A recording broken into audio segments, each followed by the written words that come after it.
Oh wait, now I'm far left.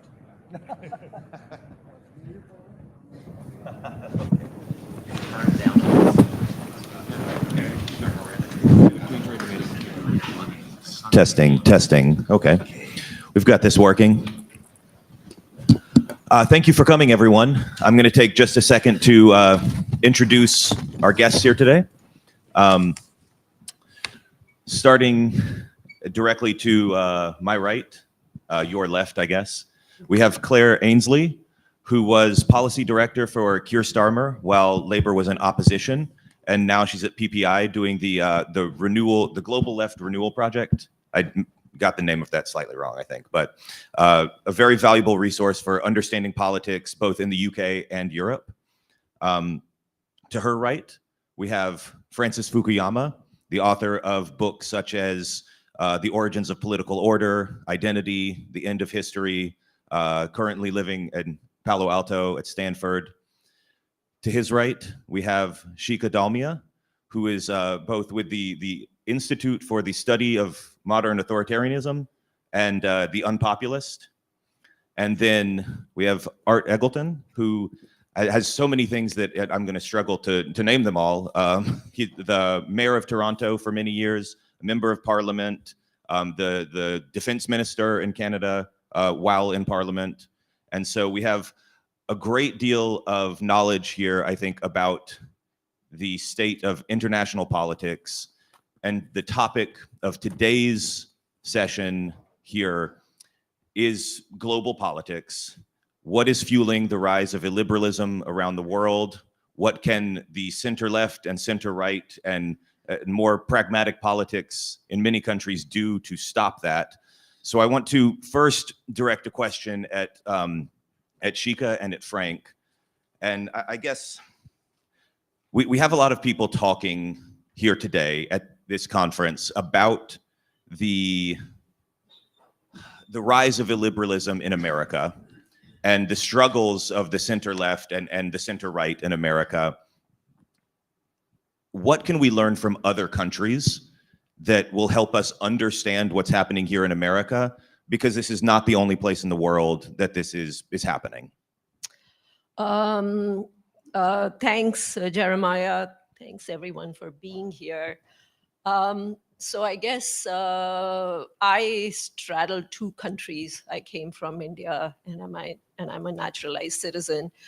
And in some ways, I see a lot of similarities between the United States and India. But I have to say that America was not only exceptional before Trump came along, it's also exceptional in the way it's crumbling right in front of our eyes right now. So it's hard to kind of draw parallels and lessons for the United States because it really is a unique and in many ways an exceptional country. But, to know exactly what lessons to draw, we also have to understand, how much trouble American democracy is in compared to some of the other countries that are also in the middle of this democratic backsliding. And I think there are two ways to examine this question. One way would be to see exactly where each country is in the spectrum of democracy and authoritarianism. And the three countries, I think, that are usually talked about as being in most trouble are India, America, and Hungary is the other one. The other way to look at it is just the speed of the collapse of wherever they are on this part, on the autocracy democracy spectrum. How fast have they got over here? And if you look at the Freedom House rankings of these three countries, India, Hungary, and the United States, India and Hungary are very similar right now. They are at around 63 out of 100, and they are rated as partly free. That's for 2025 rankings. Unfortunately, the Freedom House rankings came out at the beginning of 2025, so they have not actually taken into account this 8 months of the Trump presidency. So, but I would say, and America right now, so therefore is rated at around 83 out of 100 on the Freedom House, so which means still free. I think that ranking would obviously not stand right now. But even if it were to be revised down 5 or 10 points, we might get the false impression that America is still better off than these other countries. But I would say actually that's not true, because the speed at which the America's institutions, liberal democratic institutions, have been hit is just sort of staggering. And what it has taken Modi and Narendra Modi, who's the Prime Minister of India, and Viktor Orban, who's the President of Hungary, to get their countries to in 8 or 10 years, we've kind of accomplished it in 8 months. One of the things that all three countries have in common is that the second term, or the return, when the populist authoritarians return to office, they have returned with far greater public support than the first time around. Narendra Modi, I don't know how many of you guys followed India. In his first term, he engaged in this really radical exercise of demonetization, where overnight, one evening, he went on TV and declared 85% of the country's currency null and void. And still he got re-elected, staggeringly. Same with Hungary and Orban. Trump has come in this time with unified control of the government and popular support. He won the popular vote this time, not just the electoral college vote, which is why he's become much more dangerous. Do I have time to just run through sort of what, or have I already spoken too long? You know what? Keep it going. Okay. So I have actually a list of like what the kinds of things that Hungary did in 8 years and what we have done in 8 months. So Orban, he came in with a super majority. But even then, he kind of like paced himself out, and he would do one radical thing once a year and then another radical thing the next year. Trump came with the idea of he was going to flood the zone and do everything at once and then some. So just to give you an example, 2011, Orban's first year in office, supermajority, he rewrote Hungary's constitution. He had and he reduced judicial power. That was his main thing. Trump got into office, and with the help of a spineless Senate, he rubber-stamped a cabinet of loyalists and handed over the keys of the federal government to Elon Musk, who, Doge was a pretty radical and a pretty irresponsible remaking of the government. And I say this as a libertarian who believes in small government, right? But the way he decimated the power of the purse of Congress has been, really something to behold. Just cut off agencies, stop paying US aid, decimated US aid, various departments just gone. And his strategy has pretty much been, I am going to do illegal and unconstitutional things. And if the other branches of government, which are thoroughly weakened, don't stop me, I get away with it. And at this stage, Russ Boyd, who is the OMB head, he has come up with this neat little trick called pocket rescission, where they're going to just backfill and formalize the decimation of the institutions. So this was in 2012, Orban passed the media law and placed state and private media in a government-appointed council. Trump, you all are familiar with all of his pretty, unhinged attacks on the media. He's gone after CBS. He's gone after all the networks, his defamation lawsuits. Orban gerrymandered the Hungary in 2013. Trump is already on it. Today, we just got breaking news that North Carolina has redrawn its market, and the list goes on and on. And I want to break in there just about the media specifically, because Frank, I think you've had a point about this control of the media via, not necessarily the authoritarian directly, but the allies of an authoritarian. That's something we're seeing in America right now, but it's also not a uniquely American playbook. It's not uniquely American, it's just a composite. It's everything that is being done at the same time. Jeremiah, I know you want me to talk about the media, but I actually want to broaden the framework a little bit, which I think may help people understand what's happening. So I'm a professor, so we have to start with a couple of definitions. So when we talk about democracy and backsliding on democracy, we're actually talking about a compound system of liberal democracy. The democracy part has to do with elections and popular will. The liberal part has to do with the rule of law and constraints on the power of the executive to do whatever it wants. And I think that around the world, the real attack has not been against the principle of democracy. Everybody accepts, that the people should rule. I mean, it's the People's Republic of China. The real constraint, the real attack is against those constitutional and legal constraints on the power of the executive. Now, I really don't want people to misunderstand what I'm about to say, but I think that there's actually a continuum in terms of the number of checks and balances that a political system has. And you can array all of the world's countries on this continuum. I would say at one end, you've got the People's Republic of China, where there's basically one veto player that can stop stuff, and that's Xi Jinping. I think at the far end of the spectrum is my home state of California, where we can't basically build anything because there are so many veto points in our political system. And most liberal democracies are at that end where they're constrained by different degrees of law. There are important differences between different democracies. So the classic British Westminster system has many, many fewer checks and balances than the American system with its federalism and its powerful upper house and so forth.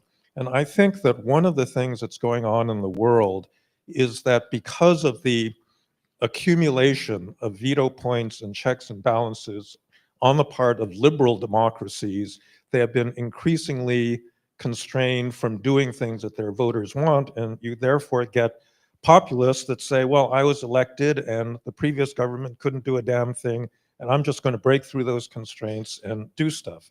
And that's, that's Trump and that's Elon Musk and so forth. And I think that the trick right now is to kind of understand that that paralysis is one of the, I think, quasi-legitimate factors that's driving the rise of authoritarianism. The clearest example of this is El Salvador, that elected Nayib Bukele as president. They had a horrible problem with security, with MS-19 and the different maras, the gangs that extorted more from Salvadorian citizens than the government took in taxes. And you elect Bukele, and he basically puts like 30% of the young male population in jail. No due process, no procedural correctness, but the crime rate drops by something like 80%. So he gets results. And I think all governments face this kind of trade-off between procedural correctness and actually doing things like providing security, healthcare, infrastructure, and so forth. And I think that because so many liberal democracies have been at that, I coined this this term vetocracy to describe actually the United States, because we have a lot of veto points. And that's good because, they should be guarding us against tyranny. But in a way, it produces its opposite, because if you got too many veto points, then you get a guy like Trump that gets elected and says, I alone can solve things. I'm going to do it by breaking through all of those constraints. And I think that that's kind of the challenge. And this is what, in a way, the abundance movement is about. You're not going to move to the China side of the scale, But you do want to move a little bit away from that fetocracy side of the scale, because that's what's fueling a lot of the demand for strongman rule, right? That many liberal democratic governments actually are not delivering on the real goods that governments are expected to deliver. So, like I said, I do not want you to come away saying that I'm endorsing Nayib Bukele's approach to crime. I'm not. I'm not advocating a Chinese approach to infrastructure. That is, that's wrong. But I do think that there is a problem in terms of, checks and balances, and that we've got to shift, the way that we liberal democracies do business if you're going to avoid, more populists saying, you can't do anything. I think that's a valuable point. And I want to ask some of our panel members who have been in government, who have been, working with politicians very closely, about how do we execute that in practice? If there is this balance between, we have to respond to popular will, but we also have to balance the demands of liberalism, that we do not want a tyrant, that there should be some checks on government power. How do we make that happen in practice? So I'll toss this first to Art and then to Claire, but how does, the center left globally make that good government actually work for people, so that, we're not just talking about big words. We're not talking about liberalism and democracy and hoping that people respond to it, but that it's something that actually improves their everyday life, that this is something they can feel at their kitchen table, in their pocketbook, on their streets, that they can feel and see. Well, in Canada, liberal democracy and liberal values, I think, are alive and well, not without threats, but the people of our country have elected a liberal government at this time. And I think regardless of how they vote, I think they feel very strongly about our institutions of democracy in our country. They all work well. The independence of the judiciary, the independence of the media, the independence of the universities to set their own curriculum, on and on and on. These are areas that I think are well within liberal values and human rights. We have always also felt our country is one that has been made successful by immigrants. Everybody can relate to immigrants in their background. And yes, we've had a little difficulty of late. Some people have abused it and we've had to cut back a bit, but we all agree that in the long run, that is the kind of thing we need in our country to strengthen our economy. So I think there's a lot of support for liberal democracy because it works well for most people in Canada. Now, there are some threats. The big one is tariffs at the moment that come from this country. For a long while, we were led to believe that integrating our economies to a great extent would be beneficial to both Americans and Canadians. The automotive industry, for example, is totally integrated. It's a continental industry.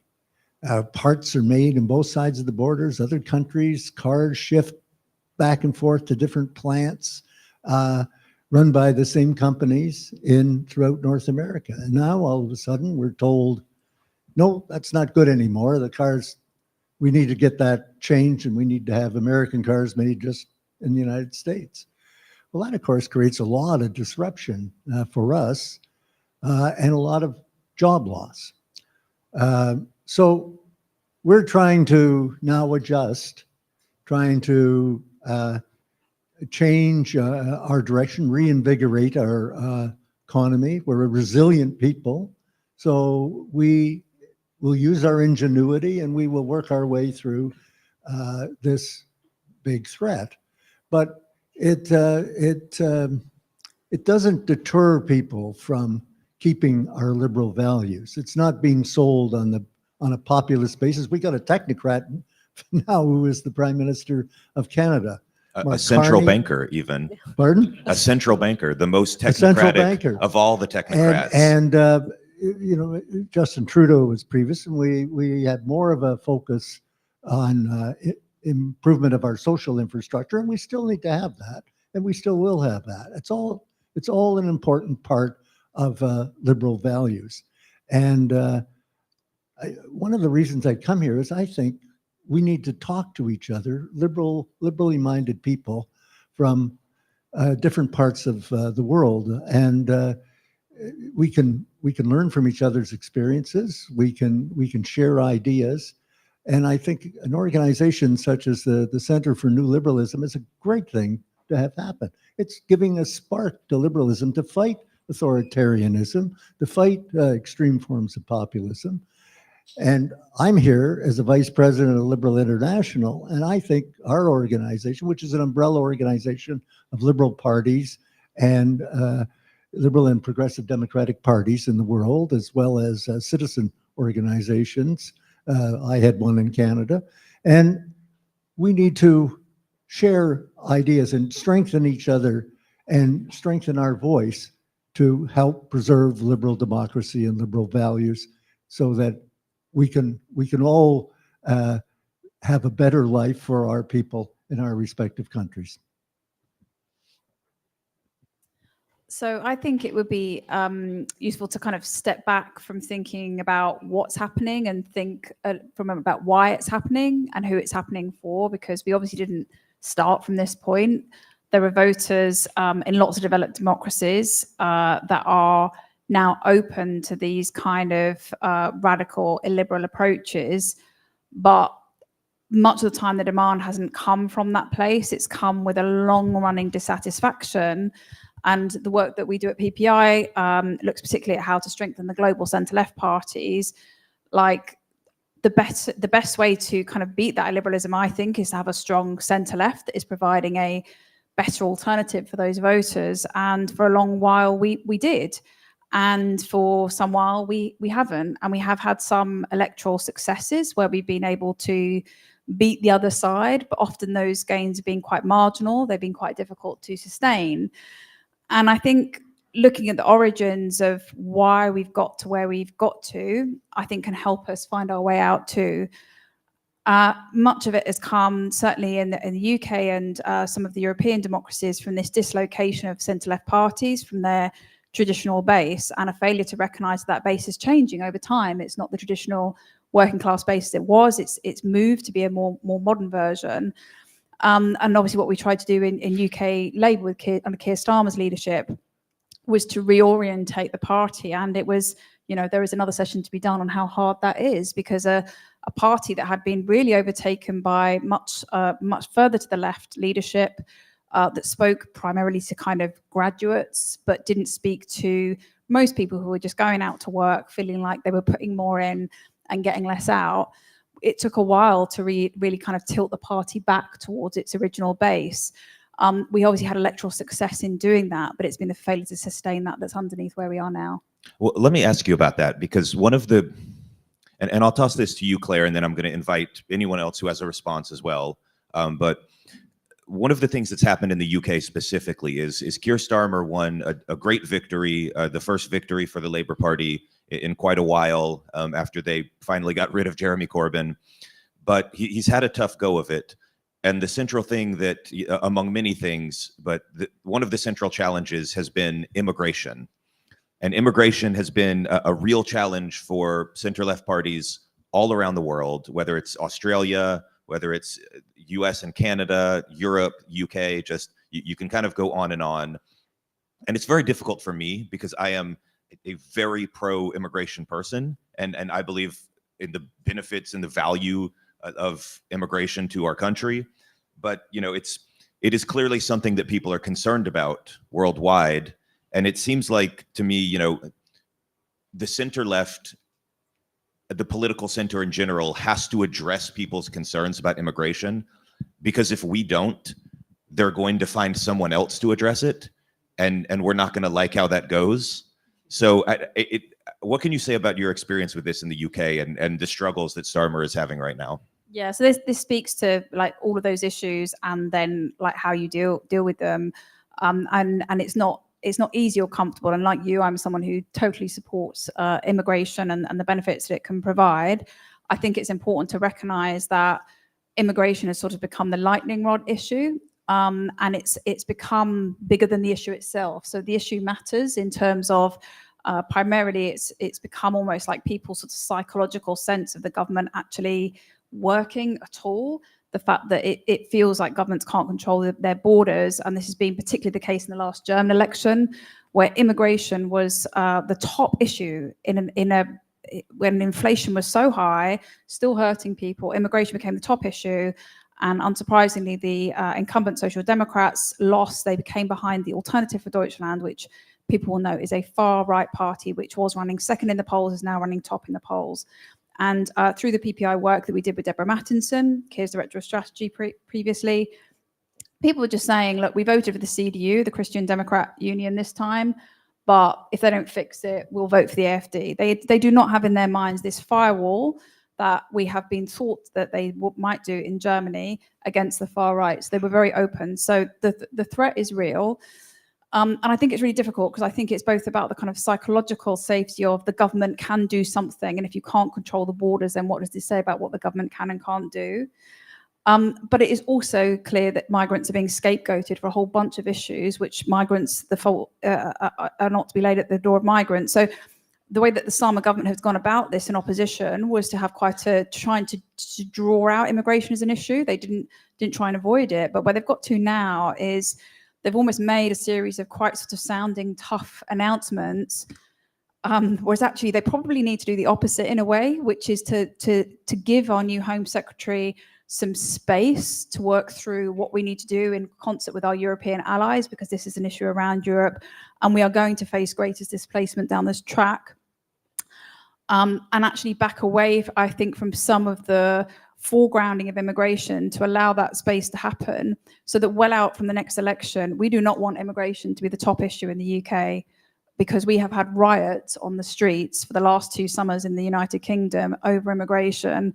It is a bad place if that continues. So I think let the government sort of sort the issue of assuring the public they can have control over the borders, whilst allowing us to be able to then make the case for the level of fair migration that we need to for the economy and for social cohesion, because otherwise I think we're going to be in a much more dangerous place.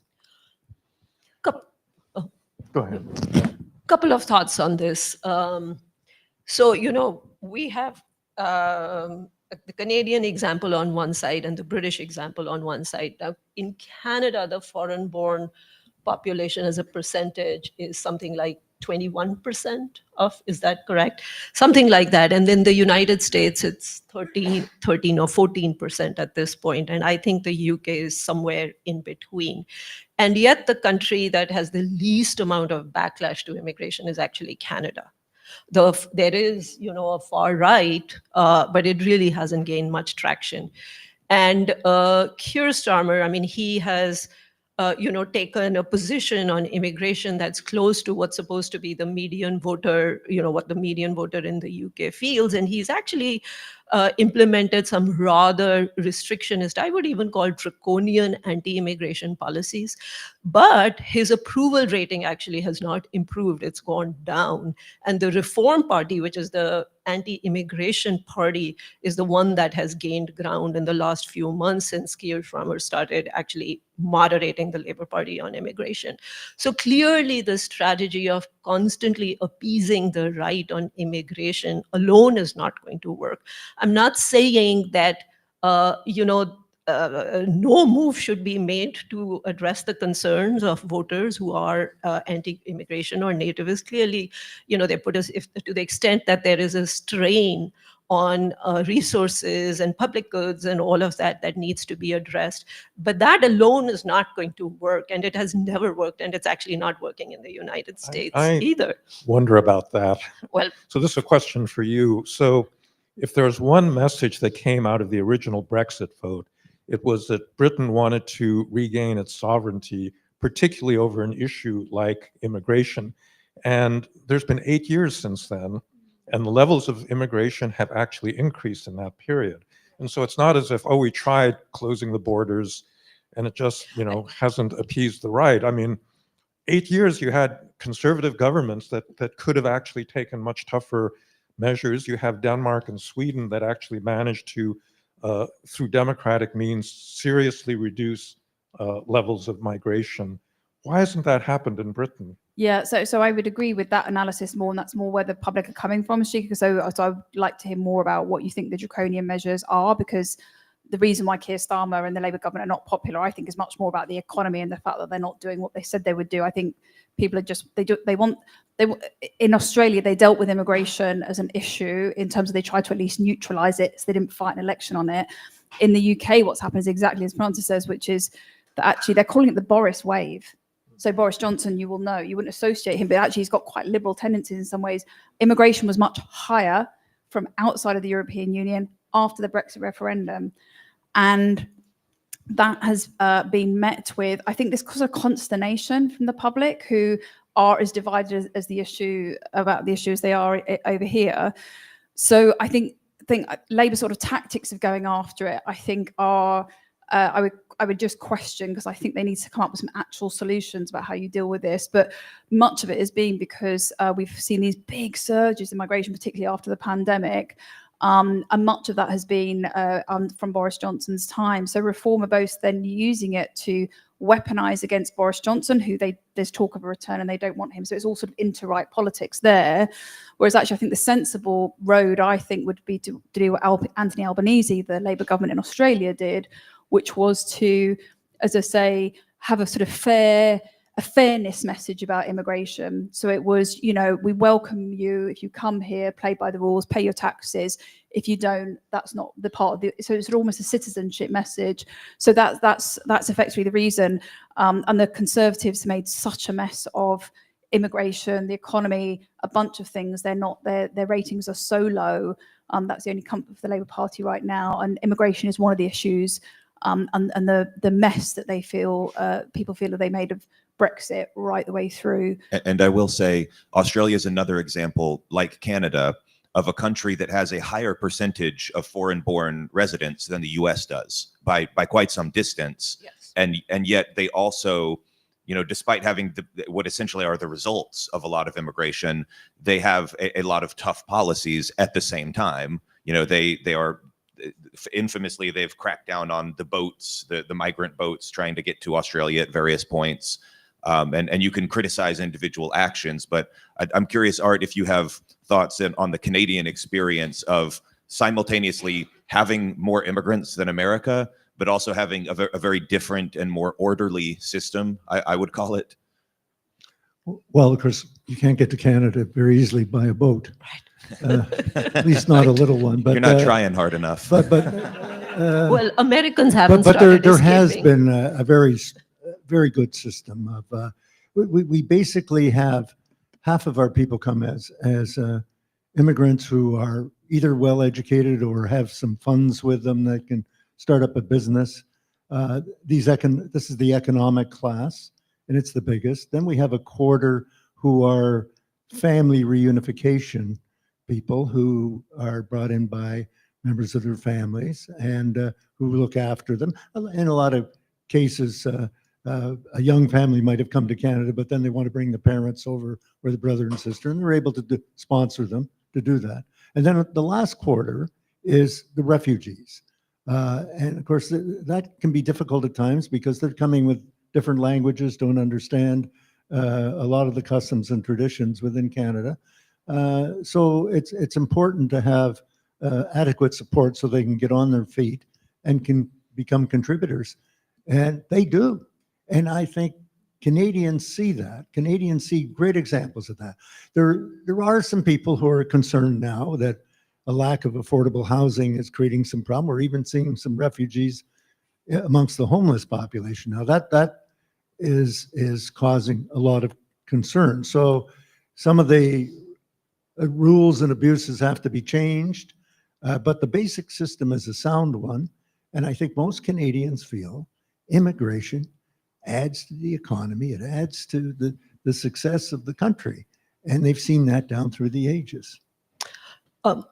Can I just, I don't know how you would feel about this, but my theory about why Canada hasn't seen the backlash in immigration is that one, you're right, it's been an orderly process and most immigrants are getting there legally and not illegally. Although once Americans start escaping to the Canadian border, you may have a different problem on your hands. But there are a couple of other aspects to it. One is that you actually had a lot of immigration quite quickly. And even the Stephen Harper government, when it was in, which was a conservative party, it was reaching out to immigrants and had officially embraced a policy of multiculturalism, right? And so, and because the immigration population increased fairly quickly, and it's easy to get citizenship for immigrants in Canada, it changed the electoral makeup and created a constituency and a barrier against nativist policies. That's not, and so in some ways the lesson may be different. The lesson may be, maybe we need to have a whole lot of immigration at once legally, and then lock in on an official policy of assimilating them in a way that the United States has not done. Can I just sort of bring us back to the sort of the politics of what's going to win, and to the sort of central questions that Francis posed, really about like thinking like deeply about what liberalism today is for and what we want it to be for the future. Because I think we're not going to win by chasing after the issues that the right are using as weapons in this war.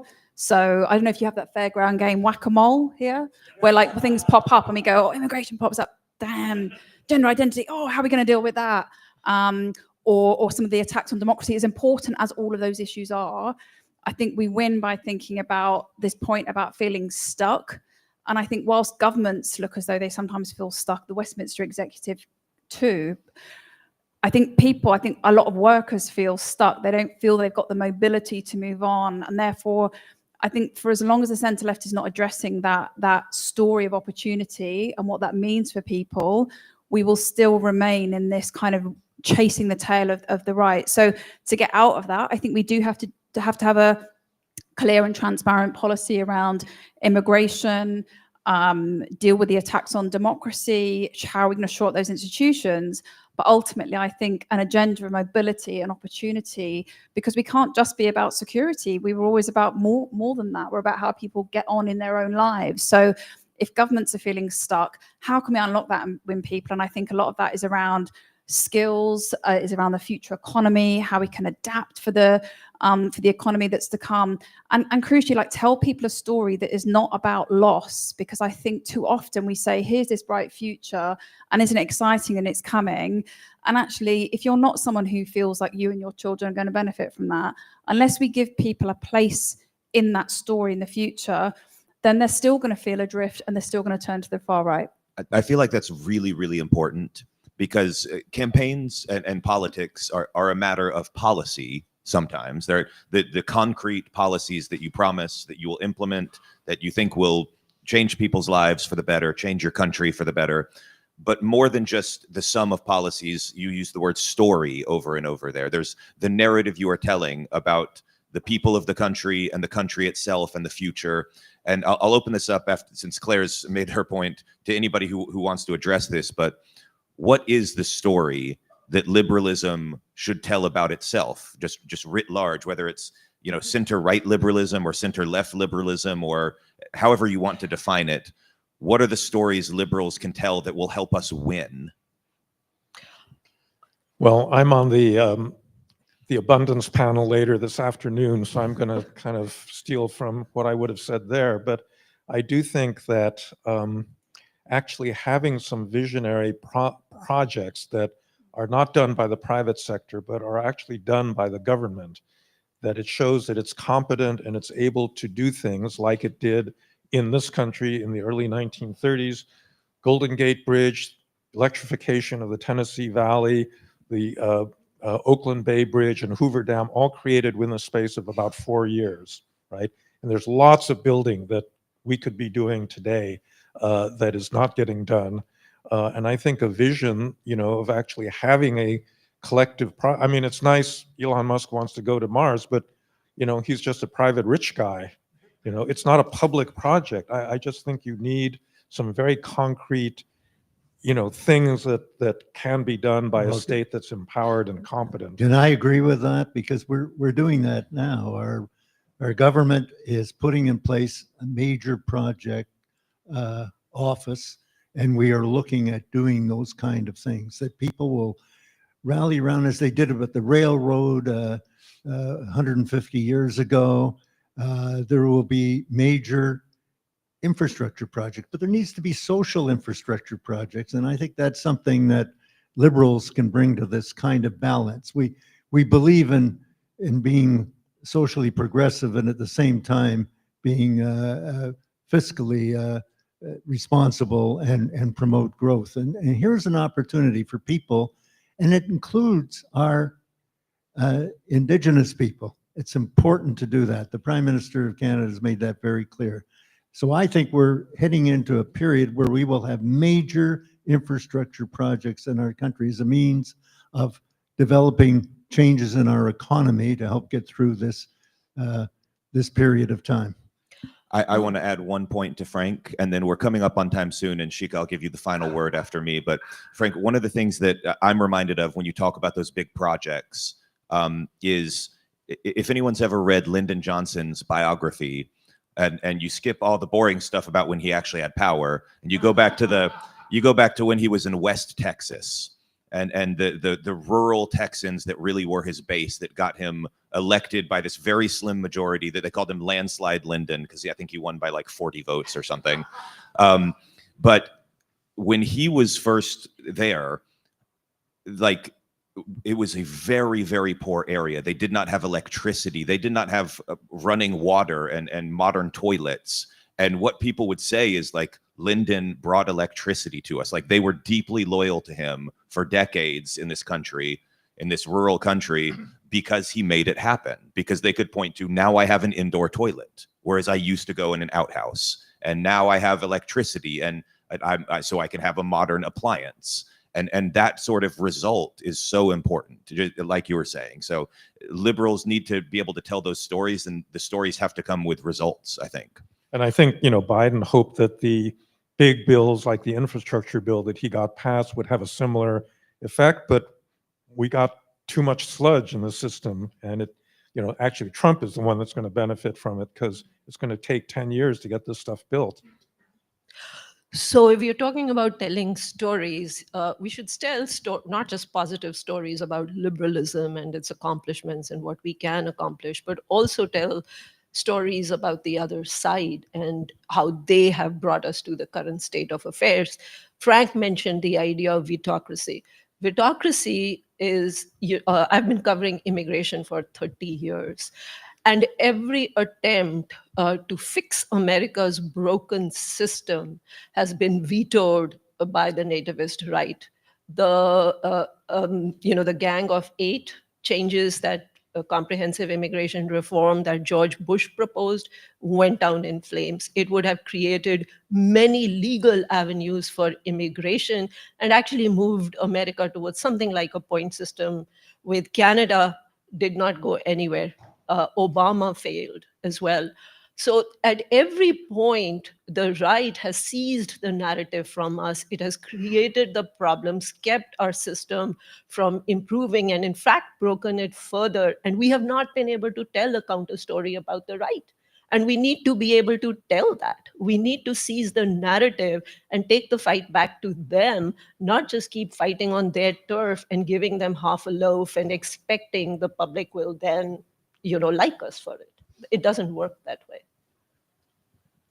Well, I think with that, we have solved the problems of global illiberalism. So Can I mention one other thing? I want to follow up on what I finished off at the beginning, and that is about working collaboratively, learning from each other, liberally minded people from different countries and different parts of the world.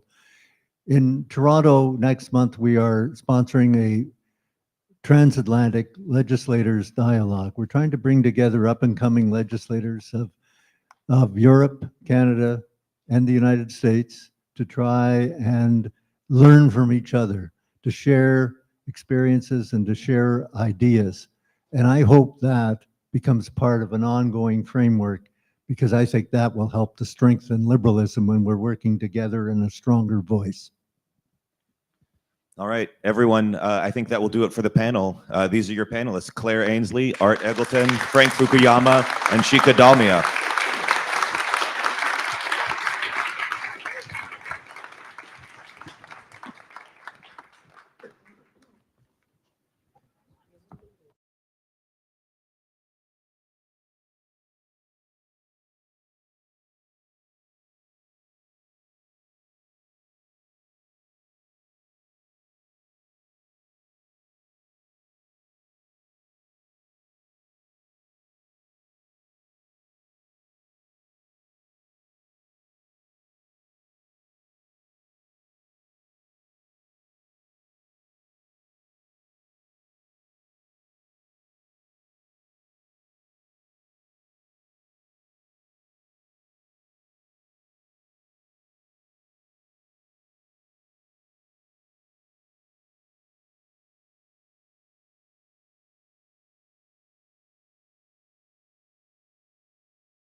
Okay,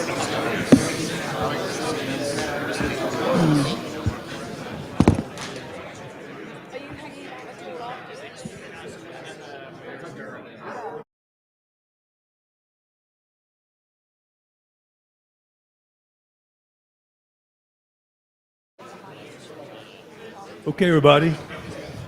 It's order in court, please.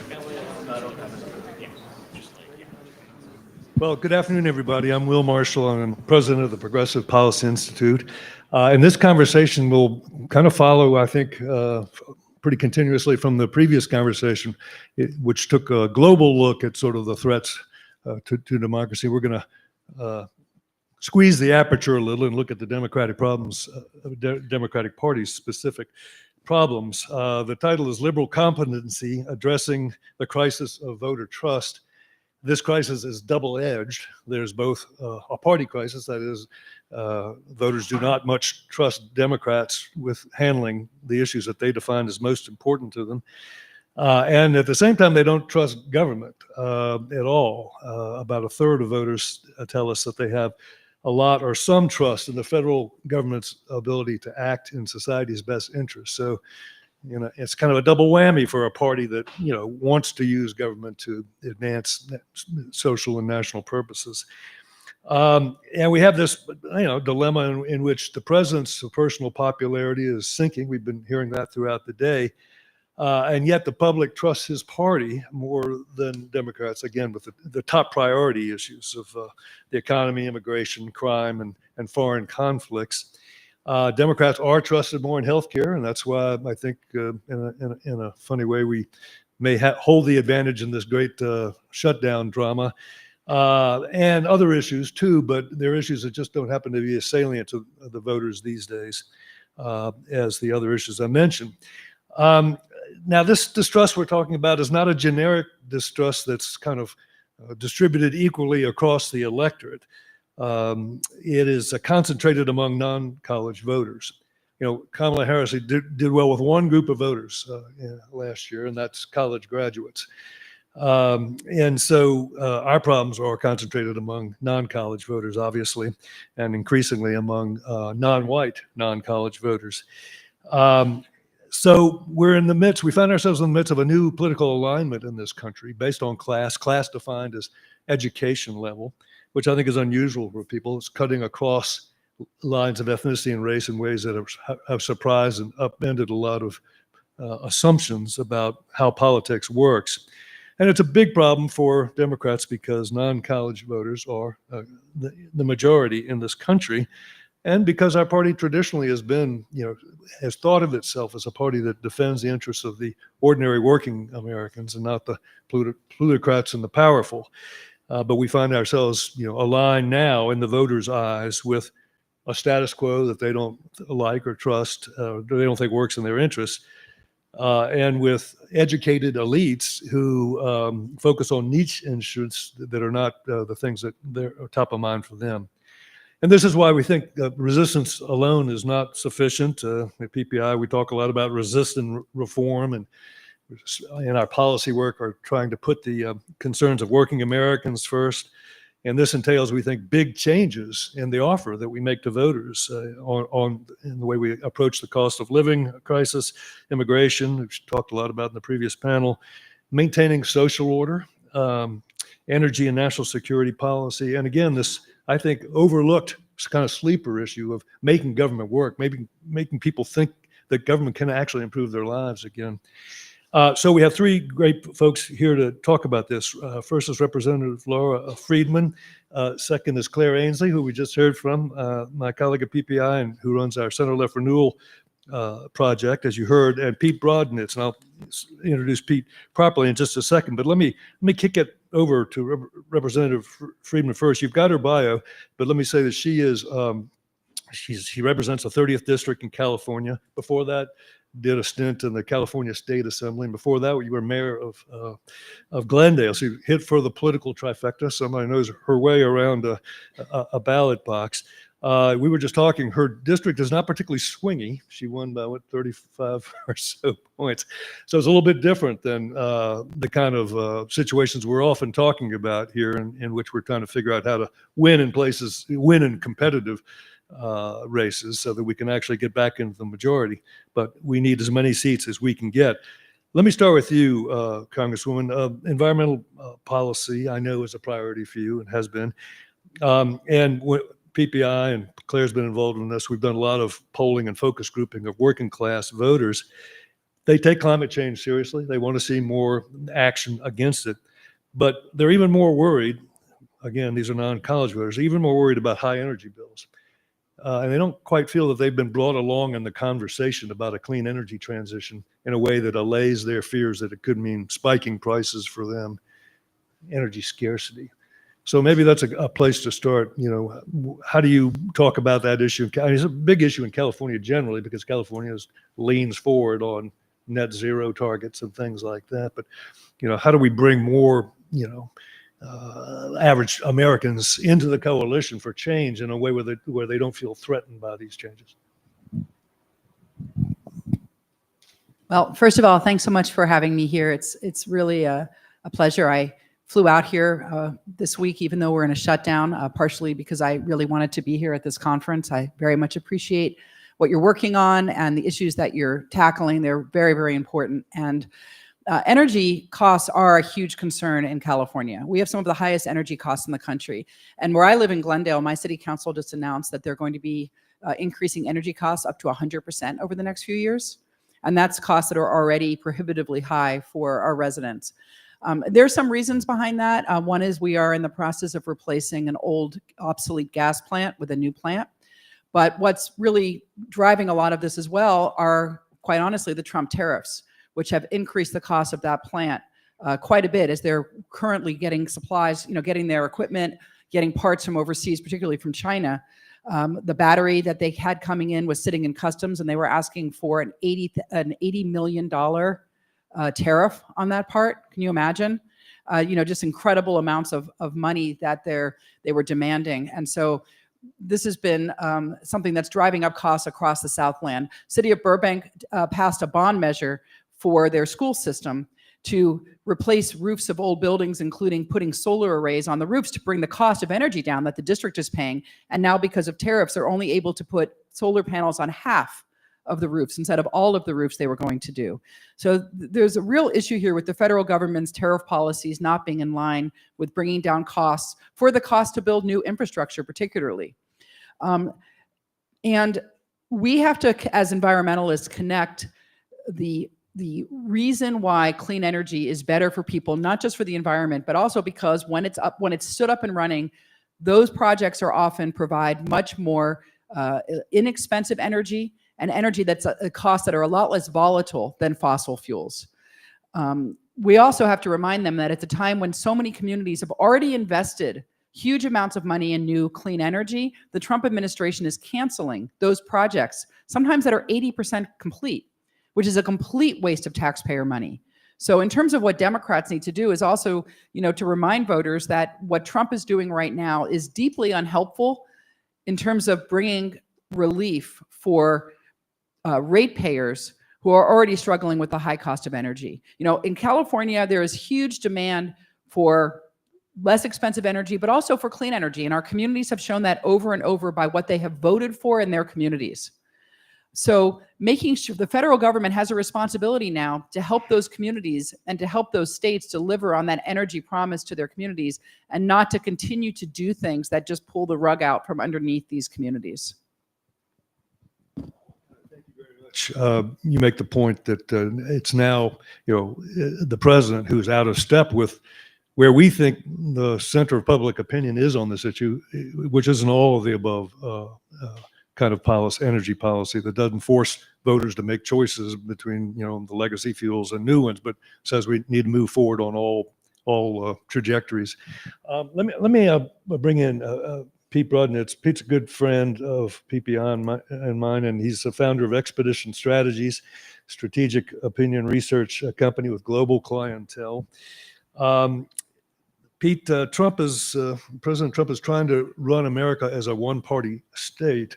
And I think that's really why we have the shutdown now. Democrats are saying, no, you really can't run this system in that way.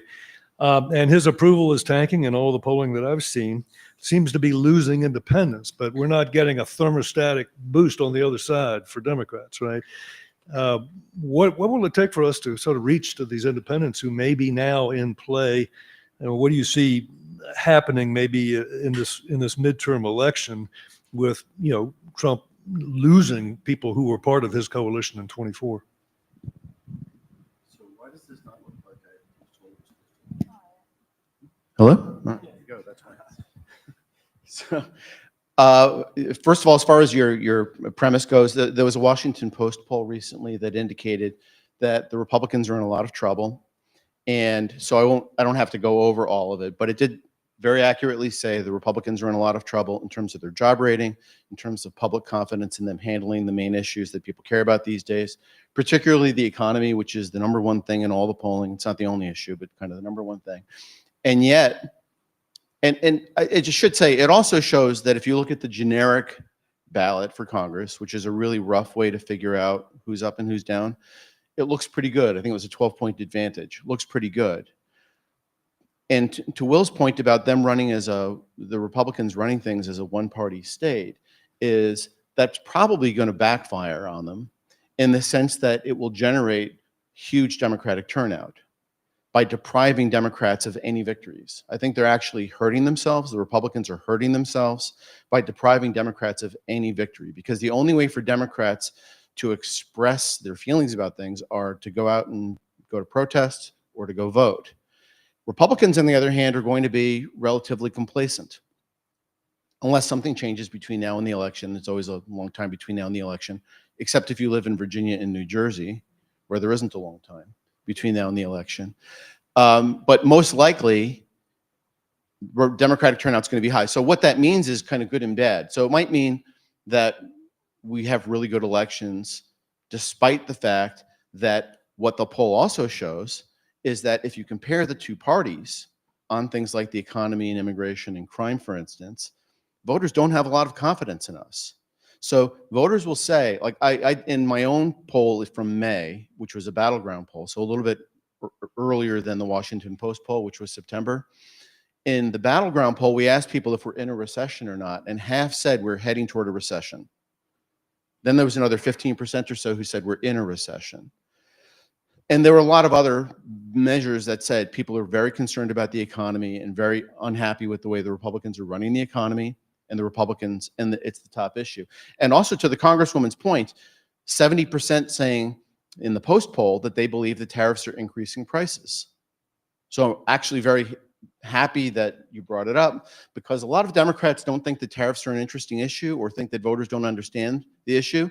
But if you read any of the polling, voters understand the issue, and it's making them very worried about the economy. And they understand that they do pay it, notwithstanding what the Republicans say. Most people say it's actually affecting my prices. And the thing is, the price increases are pervasive. I mean, the Congresswoman just mentioned a couple examples I didn't know about. One of the big ones is going to be housing costs, which is always already a really big concern for people. So there's all this concern about the Republicans, and yet they're not turning to us. So I'm not going to go into the whole thing right now, Will, unless you want to on the next round. But there are a lot of reasons for that. But we might do well in the next elections, what I was heading towards saying is it's good news and bad news. It's good news if we're successful, obviously. We have to be successful. On the other hand, if we're successful without addressing the fundamental problems in the way that we handle issues like the economy, it'll be yet one more year where we avoid doing the hard thing.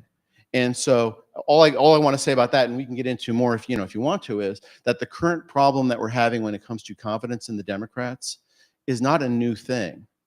This has been at least since 2010. So it's not a Joe Biden age issue. It's not something that's just because the price of Snickers was high for a while. It's a long-standing problem, which is, I believe, our chicken's coming home to roost, because when it comes to the big issues, we're handling it all wrong. So I'll leave it there as a kind of a cliffhanger if you want to come back to it later. for teasing us with that. Well, let's go to Claire. And Claire, I think, as you heard in the previous panel, was a policy advisor for Keir Starmer, very close to the Starmer team that engineered a successful comeback for Labour after the detour into Corbynism in 2019, which was a debacle for the party. But Claire's done public opinion research on both sides, both in the UK, the United States, and in fact, we've done in Germany and other places where center left has had recent elections. But there's just structural similarities to, the weaknesses that Pete's talking about, the defaults or the deficits that our center left parties have are, they keep, the same structurally. Obviously, huge differences in national culture and political systems, but still, it's immigration, it's crime, it's social order, and it's the economy and the cost of living. So, why don't you just reflect on those similarities, Claire, and then how you all engineered an attempt to win back working class voters who are the target, voters for Democrats, have to be the target voters for Democrats now if we're going to start building real majorities. Yeah. Thank you, Will, and thank you for saying engineered, because I think sometimes when you look at what happened in the UK, it can seem as if it was sort of fell into our lap somehow. Boris Johnson was such a disaster. The Tories were so hated. Of course it was going to happen. I mean, I can tell you it really wasn't going to happen unless we worked every single day on the Labour side to understand the depth of what we would call our brand problem and work to rectify it. And to pick up Pete's point, one of the things that Keir said really early on was, like, we'd lost 4 general elections. So it was easy for people like, on my side of the party to say, oh, it's all Jeremy Corbyn's fault. But the reality was we'd lost under Gordon Brown, Ed Miliband and Jeremy Corbyn twice. So we had to understand from where did this problem start and how did it start? And a group of us have been working together for quite a long time on that. And a lot of it started from this dislocation from, like, we would call them working class voters, but they're probably more like kind of middle America, just your average working person who probably hasn't gone to university, feels like they're working harder and not getting enough out of their pay. So it kind of is economic in origin, but there are also cultural issues too, in the sense of feeling like the party had moved more towards the sort of professional graduate class and less likely to speak for the ordinary person. So we had a big problem. I think our side really liked to talk about issues and policies. But actually, they were only really symbolic of what you cared about, unless we understood why that relationship had severed and sought to repair it like a broken down relationship. Then it was very difficult for us to get a hearing. So we did quite a lot of work looking at, okay, how is it we're going to oppose the Johnson government? But we also knew we were not going to get a hearing unless we effectively kind of fixed what we called our kind of brand problem. And all of the things that we've been doing some focus groups in the US, UK, Germany, Australia, all the things we heard about the Democrats in the US, and they were not good. They were really not dissimilar to what voters said about the Labour Party in sort of 2020 onwards. I just wanted to give you a couple of examples. So my colleague Deborah Mattinson asked the question, if so-and-so was a drink or a car, what drink or car would they be? And when we asked, these are swing voters, so all kind of working Americans, previously had voted Biden, by the way, but voted Trump last time. If the Democrats were a drink, what drink would they be? I'm going to offend some people here, but oat milk latte, kind of wishy-washy, watered down. If they were a car, a Prius, electric, and looks like you could push it over. When you asked who there were Republicans, if they were a car, Dodge Ram, built American muscle. If they were a drink, who would Trump be? Whiskey, goes down rough but gets you where you want to be. So I pass no judgment about those, apart from it was these kind of really deeply held characteristics that were also played back to us about the British Labour Party. And I think in that sort of, we had a really, really tough period where Keir was trying to reorientate the party to be less about the kind of liberal urban areas where we were building up votes and more about the kind of more provincial towns, suburbs, England, Scotland, Wales. And those battles still rage on. There's always going to be that tension between those bits of our parties. But unless you take those places with you, you are not going to win a majority. That was our calculation. And unless we tilted towards those places, it was always the urban liberal side that won out. So it was a long program. We can talk about how we did that and things. So I think there are lots of things to worry about, but the positives are it absolutely can be done. The difficulty we've got now in power is we're not taking those people with us in terms of where we're governing. If you're an oatmeal latte drinker, please just raise your hand. I want to see you. Okay. Congresswoman, I want to go to you. Now, as I say, we obsess with battleground districts and states, the places where we're not winning enough working class voters to get us over the top. That's not the situation you face in your district, where you have it's a very blue district, I gather, although that could change in the next, no? Okay. It could be slightly less blue, but redistricting, right. Yeah, so it could change, but probably not radically. But tell us about how the ideological struggles within the party generally play out in your issue. I gather you had challenges from the left. Why do that if this is a seat that's comfortably held by Democrats? Well, first of all, I'm just wondering what it means that I drive a 15-year-old Prius and I don't drink oat milk latte. I like my whole milk, but I'm having a moment of self-reflection here. So my district, I represent Hollywood and the areas around it, just to orient you. So my district is interesting because we have, a lot of times there's talk about different parts of the Democratic Party, right? And which part should we focus on? Are we the labor part, or are we the DSA part? Far left, is that what we need to be? Or are we conservative? What's the thing that's going to resonate with the country? And my district offers a bit of a microcosm of that, because I have something like 40%, someone did a poll, and something like 30 or 40% of my district of Democrats self-identified several years ago. This was old, but they self-identified as DSA aligned, Democratic Socialist aligned. But then I also, of course, have much more conservative Democrats in the suburbs of Los Angeles. And then I go up to a part of my district that is red. So, and this is all within one district in sort of different geographical parts. So running in a district like that has its own challenges. I mean, there are people in districts that all you have to do is be the Dem, but I have to figure out the district has to figure out what kind of Dem they want. And in every election, they get a menu choice of Democrats from the different ends of the Democratic ideological spectrum. Very conservative Dems who run on law and order to, let's have rent control everywhere and redistribute wealth, Democrats. And then we have a jungle primaries too, meaning that it's top two going into the general. So I have run against Democrats in general races before, which is also not fun. So it is interesting. And I would just say that for people who think that this is an easy conversation, it's really not, because something that I have seen is when you go into different living rooms, every Democrat will tell you the reason why Dems are losing and what Dems need to focus on. And I will tell you that you will get wildly different answers from people. There are people who say that if Democrats only focus on single payer healthcare and getting rid of all insurance companies, we'll win every election. And there's Democrats who say we need to focus on putting more money into law and order and law enforcement and, becoming more conservative about sentencing. And neither of the twain shall meet, right? Like if you go to either of those, you're going to lose, the other side. So it is, I think that it's not as easy as people might think, because my experience is that everybody thinks that they know exactly what message the Democratic Party needs to have. But if they talk to other Dems in other places, they're going to discover that other people may have different ideas.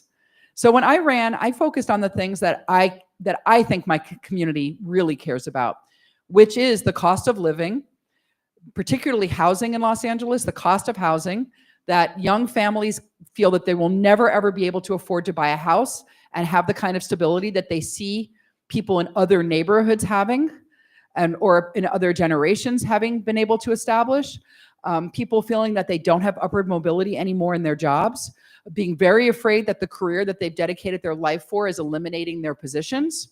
In my community, AI is a huge threat for the film industry. Corporate consolidation has pushed a lot of people out of the career of their dreams. Certainly the price of eating out, of buying groceries, all of that.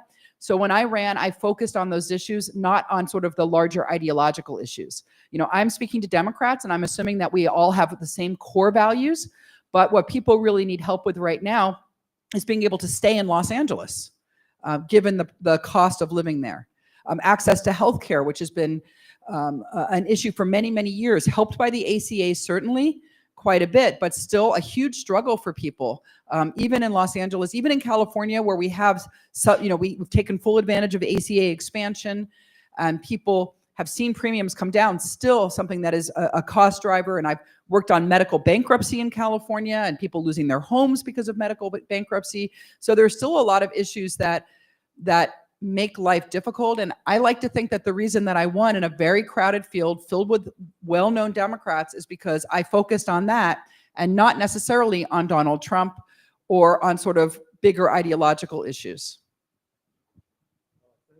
A great segue to the question of Trump and how to handle him.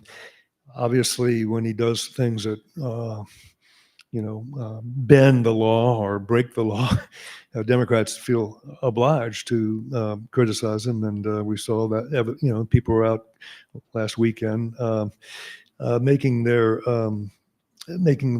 resistance known.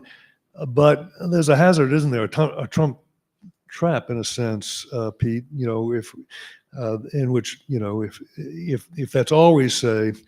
Voters have heard Trump's a threat to democracy, and they've discounted it to some extent. Yeah. So I just want to say that where I've seen my party the most energized in the past 8 months, though, has been over actions that they see Democrats taking that they think are strong and direct counters to Donald Trump.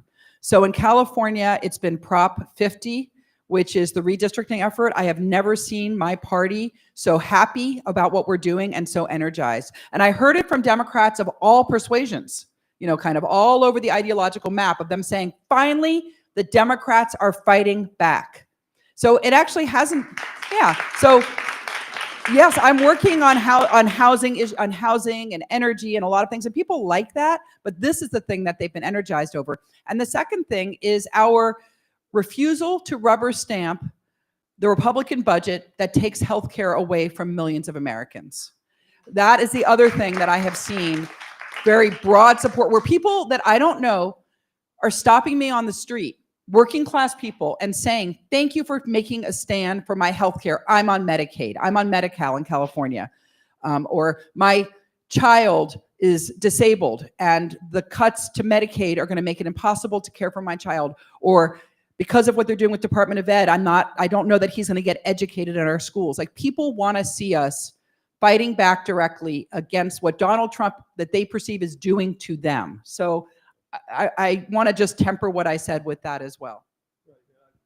Yeah, I mean, I was out there this weekend too, and PPI, we supported the Democratic stand and against Trump's desire to govern a one-party state and just ignore the opposition over this shutdown. And healthcare is the one issue where Democrats really have a lot of trust. So this is a good battle to have. Having said that, though, fighting Trump does not go to the fundamental problem of redefining the party on those issues in which we've lost the voters' trust. So just elaborate on that, please, Pete, on the issues where we really have to do some reconstruction, some reform, where we need to be the party of change and reform and not just anti-Trump. So, first of all, as far as that goes, absolutely agree with all the points that were just made. But I see it as the battle, not the war. Metaphorically, the battle, not the war. And so you have to fight these battles. But there's a larger issue. And the larger issues, and one of the things that Claire was describing, I would describe, is just for shock value, really, is elitist.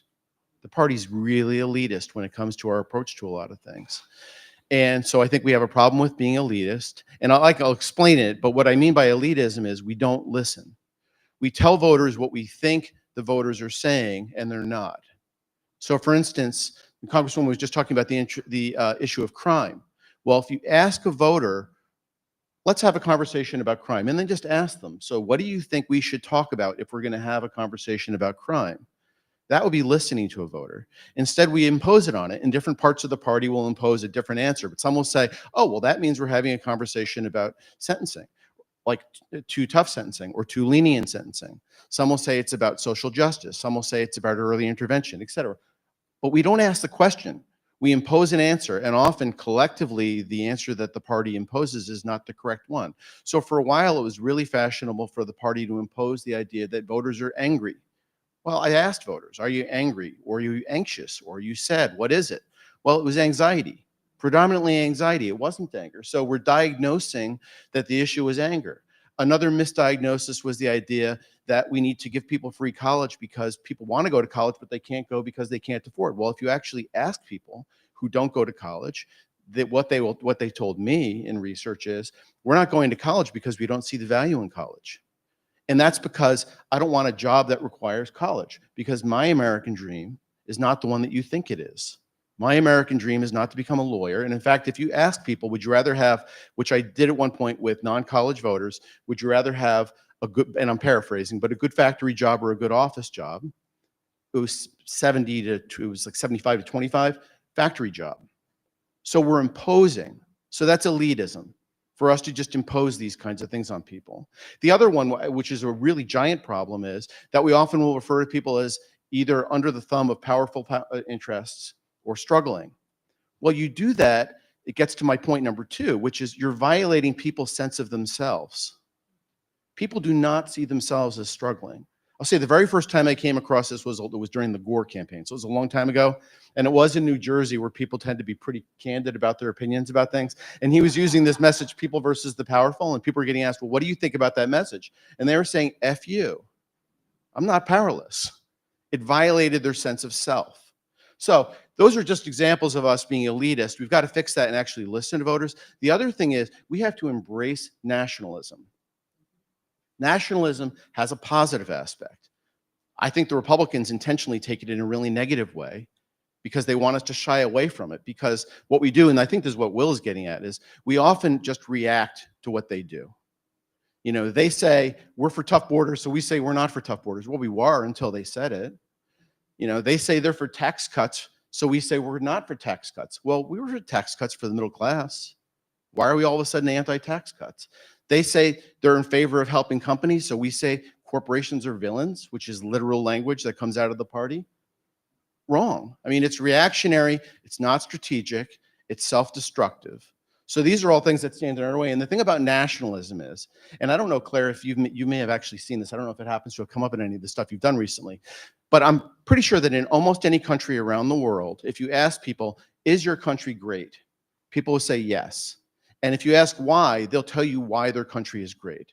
And part of the answer is going to be their culture. There are things about our culture that are terrific, that make us different. Maybe it's our language, maybe it's our food, maybe it's something else. In America, part of it is, if you ask people to tell you about themselves, they will pretty quickly get into a conversation about their work, because it's a big part of self-image here. Work, self-image. So the idea we're hardworking, we need to reward work, that's not just a platitude. That's something that comes up for decades.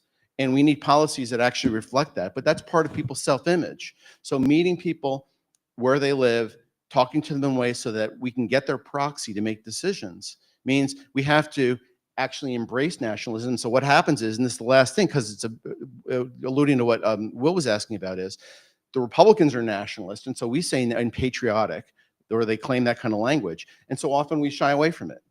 Sometimes we'll go the other way. Sometimes we'll pick up a flag or start wearing flag pins for a little bit in Congress, that sort of thing. Pledge of Allegiance, which I've used in advertising as a way to actually show democratic values. But often when the Republicans embrace these things, we back off, and then we're ceding something that is extremely important, because we need voters to trust us to make decisions on their behalf. You know, the Congresswoman gets into all these details. Voters don't want to think in terms of these details. They want to give you their proxy, so they need to trust us. They need to understand that we have some kind of affinity, so we need to stop violating their self-image, stop calling them working class. Is also not terrific. It's one thing to call yourself working class. It's another thing for me to call you working class. It's a very different thing.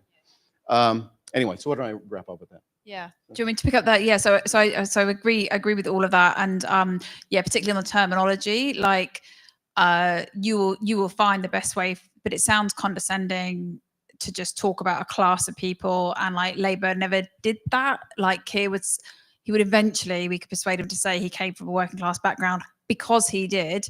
And people didn't know that. They thought that the Sir was a hereditary title rather than something that he'd been kind of awarded for his public service.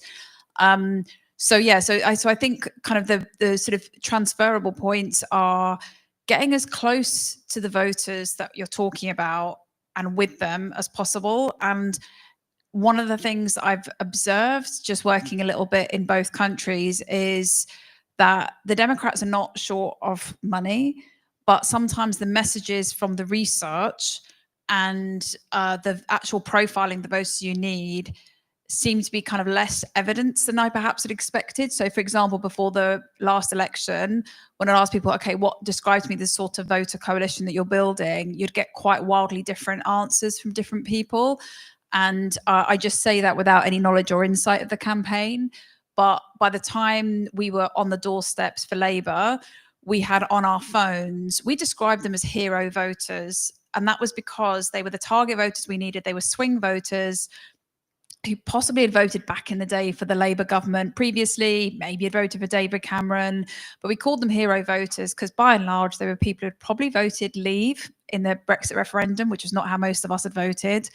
They felt like they'd been disrespected by our party. So we literally called them hero voters, and we had such a clear, we had a big fight about which voters that we needed to go for. And it wasn't this kind of distant red wall, just these sort of old industrial towns. It was just people who felt like no one was really speaking for them. And they had been really diminished in our party. So I think using the evidence to know who are the voters that you are trying to persuade and engage with, and then really listening to how they think and feel. And I think that point about just people seeing themselves as part of your plan, not being talked about as working class or this is for you, but exactly as Pete says, just when you listen to people just, they want to do for themselves. Like, you need a social security system, you need backup, but most people want to earn for themselves, for their family. They want to feel like their efforts and that they deserve what the reward that they get at the end of it. So I think unless you can kind of really connect with that emotional part of people, and some of your leaders do this, I think, just phenomenally well, and you can see that. But I think unless you can find that connection, it's very hard to create it.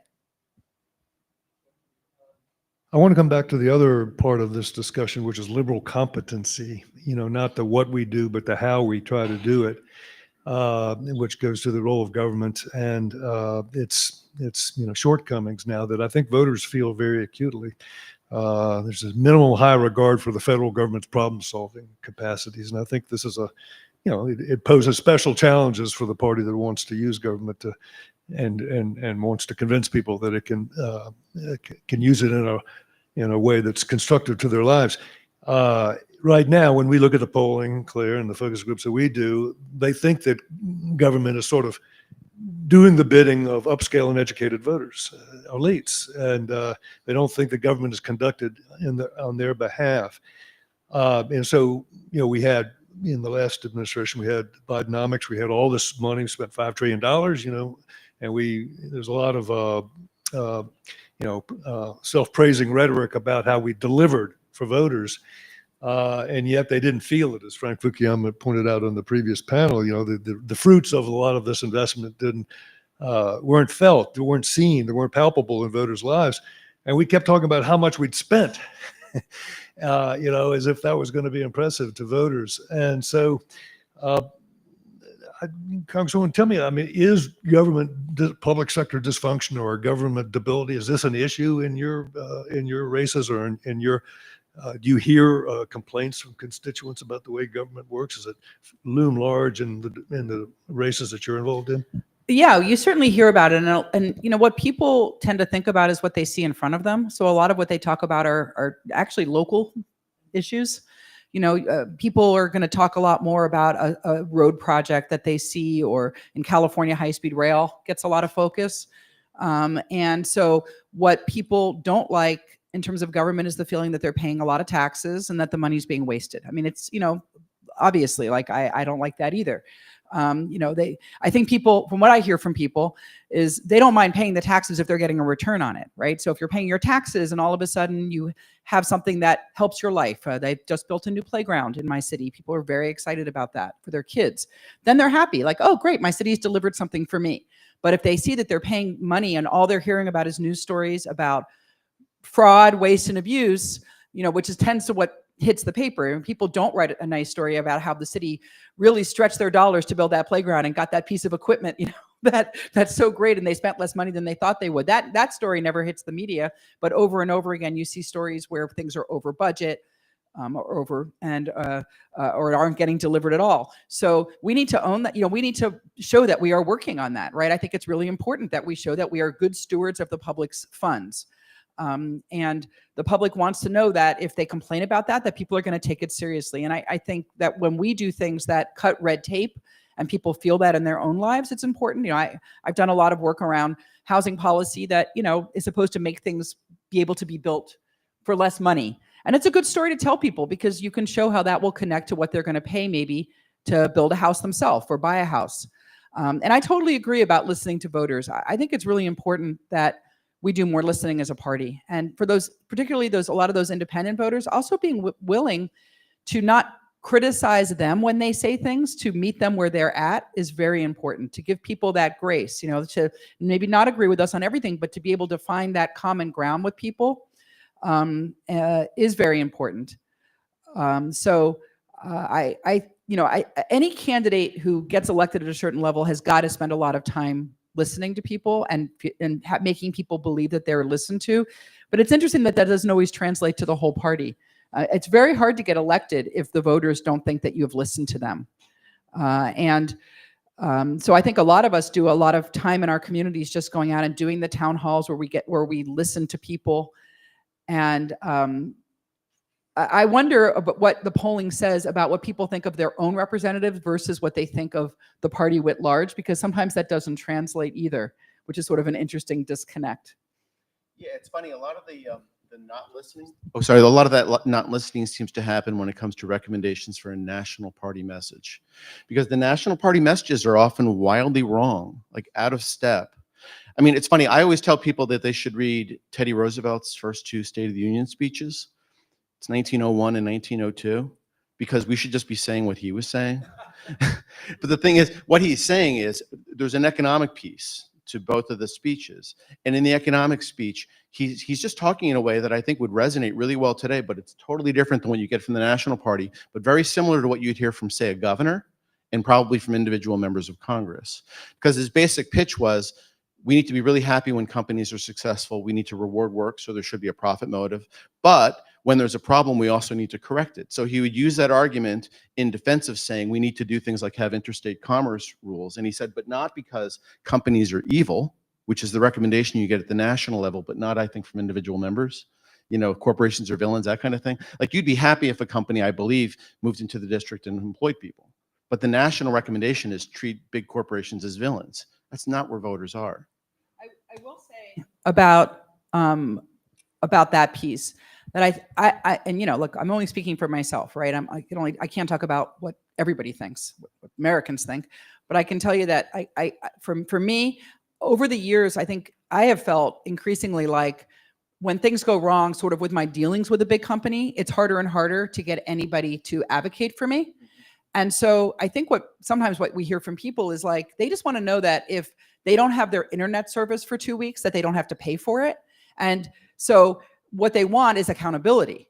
And I think that's, if we have a message more around that, I mean, certainly with the insurance company issue, people want to, they're really pissed that insurance companies deny their care, especially when it's care that they need right away. And we hear that over and over again. So it's maybe not necessarily that they know what healthcare system they want, but they want to know that they're treated fairly when they're in a corporate environment. And that I think is a message that, we can kind of get around. And we've seen success from that with Elizabeth Warren in California with Katie Porter, where they're not saying get rid of corporations, but they're saying corporations need to play fair with individuals because individuals don't have the ability to fight back. And nobody wants to go on the phone for 8 hours with a call center to resolve their internet problem. So they expect government to actually step in and make sure that these companies are have some kind of accountability, that they're forced to treat people fairly, who are their consumers who often have less and less choice when they're actually looking for essential services. So I just want to say that I think that there's and you're right, I do talk a lot about policy, and I'm not as vague as people might want a politician to be. But I will also say that my constituents actually will go toe-to-toe with me over very detailed and nuanced policy, because that's who I represent. So maybe I am a reflection of my district when it comes to that. Well, so I'd say the tricky part is the larger challenge is when it comes to economic issues is because, Will was, I think, asking about this question of the big projects and the abundance project and all that. But it leads to a much bigger problem with the Democratic Party. And it's actually a center-left problem often, which is we don't have our story straight when it comes to how we approach a good economy. First of all, the listening question. When I say good economy, usually what voters say is affordable, good job, good benefits, something like that. What the party has been saying is change the social structure to increase fairness, take the billionaires and millionaires down a peg, reduce the big corporations and break them up and have anti-monopoly. And now we say as a defensive thing, and we're going to address prices.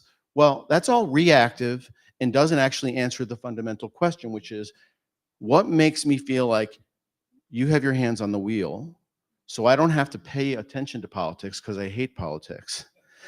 So what leads me to just trust you? And we don't answer, I don't think we normally, and so the challenge with the whole corporate stuff is, look, I think if we were pro-consumer, that would be terrific.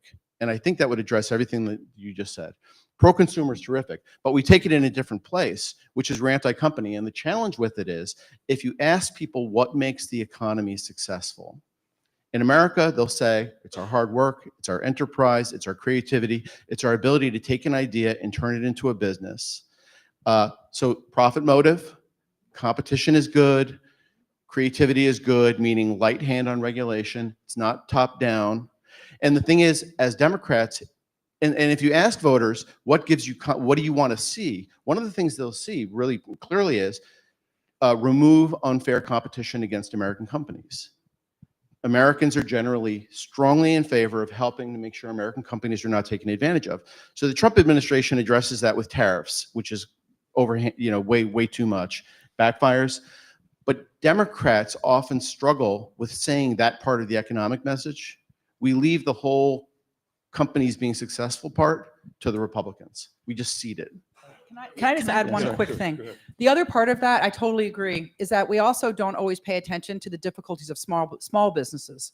So small business, and I talk to a lot of small businesses, they do feel that large companies get a break that they don't get. And we sometimes forget when we make policy that what a large company is able to handle with regulation is impossible for a small business. My husband's a landscape contractor, so I have to hear about this all the time, about how he can't implement some of California Democrats' policies. They're well-intentioned, but he doesn't have an HR person. He doesn't have a compliance department. And so I think we would be very well served to sort of parse out sometimes that we should be supporting these small businesses because they are struggling way more than any of the large businesses. Claire, we're running over, so we need to wrap up. Yeah. Last word for you, Claire, and then I want to make one So point. just a couple of examples that speak to this. One is that the first groups we started doing was when Harris got the nomination, and we thought, is there anything we could rapidly distill? We just won the Labour election in the UK that could be helpful. And when we asked swing voters, they were quite interested. It changed the game. You know, that feeling when she got the nomination, it changed the game suddenly. And they were actually quite open. And then when we asked them for what they felt the Biden administration had done, they were you could almost see them searching in their heads for something they could name, because they were feeling quite warm towards this new proposition. They couldn't name anything, and that's backed up by all the surveys. And that must be enormously frustrating for all the things that people who are involved in the administration did, but that is where it was at. When we asked the same question in Australia, who just recently re-elected their Labour government with a bigger majority, people could name 2 or 3 things. So they'd given them an energy rebate. They were promising solar panels. They'd put in urgent care centres. It's not because they did loads of things. It's because the Australian Labor Party were going to lose that election. So they surveyed everything that they had done. They worked out that actually urgent care centres were really popular, but people didn't know about them. So they spent 9 months amplifying and amplifying. So they were really focused on the tangible impact. And their overall slogan was building Australia's future. So they had quite a pro-abundance macro message, but they distilled it into things that were really specific. So I think the bigger danger for me is that there isn't an economic message that's clear. Actually, I thought Harris was starting to develop quite an interesting program without enough time for it to breathe. And just my kind of final point is that my worry in a way is that if there is not a pendulum, to us, there was never a pendulum that was going to automatically swing back to Labour. We were like, if we do not get this election right, we are potentially done for as a party. And my worry is moderation and a return to moderation is not enough. People want reform, they want change. That's why they're giving him the benefit of the doubt at the moment. So unless the party can stand for change and for reform for those voters, and that takes some really deep focus on what it is that's going to drive their lives in the direction they want, that thinking needs to happen early rather than at the latest point, because you've got to be believable and not just ride on the back of unpopularity if we're there. I agree with that. I mean, even the New York Times this week seems to have discovered moderation. That it actually is electorally pretty good proposition in many cases, but they call for an angry centrism. But I think what they really mean was more radical one. This a radically different offer than the one we've been making, and we just ended up talking about what the economics of that might be. So to close on a hopeful note, I just want to say that I think Trump is giving us some gifts, and this kind of the status partnership with big companies where you have to go to the White House and get an agreement for, and give Trump something in order to get your merger approved, or and give him a golden share. I mean, this kind of a MAGA socialism, or central planning, as I called it in a piece this week, is a pretty serious issue. You can only imagine the howling if Democrats had engaged in this kind of state-directed economic distribution of the spoils. So I think there's some openings for us here. With that, thank you very much, Laura. Thank you very much, Pete and Claire, for a tremendous discussion. Please join me in thanking you.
Hello.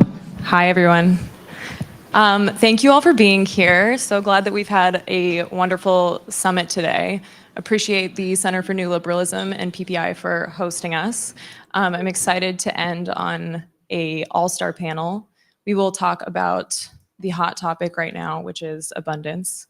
I'm Bailey Brown. I am the head of government and external affairs at Inclusive Abundance, which is an organization that brings together policymakers, philanthropists, business leaders, think tank world to define and implement abundance solutions.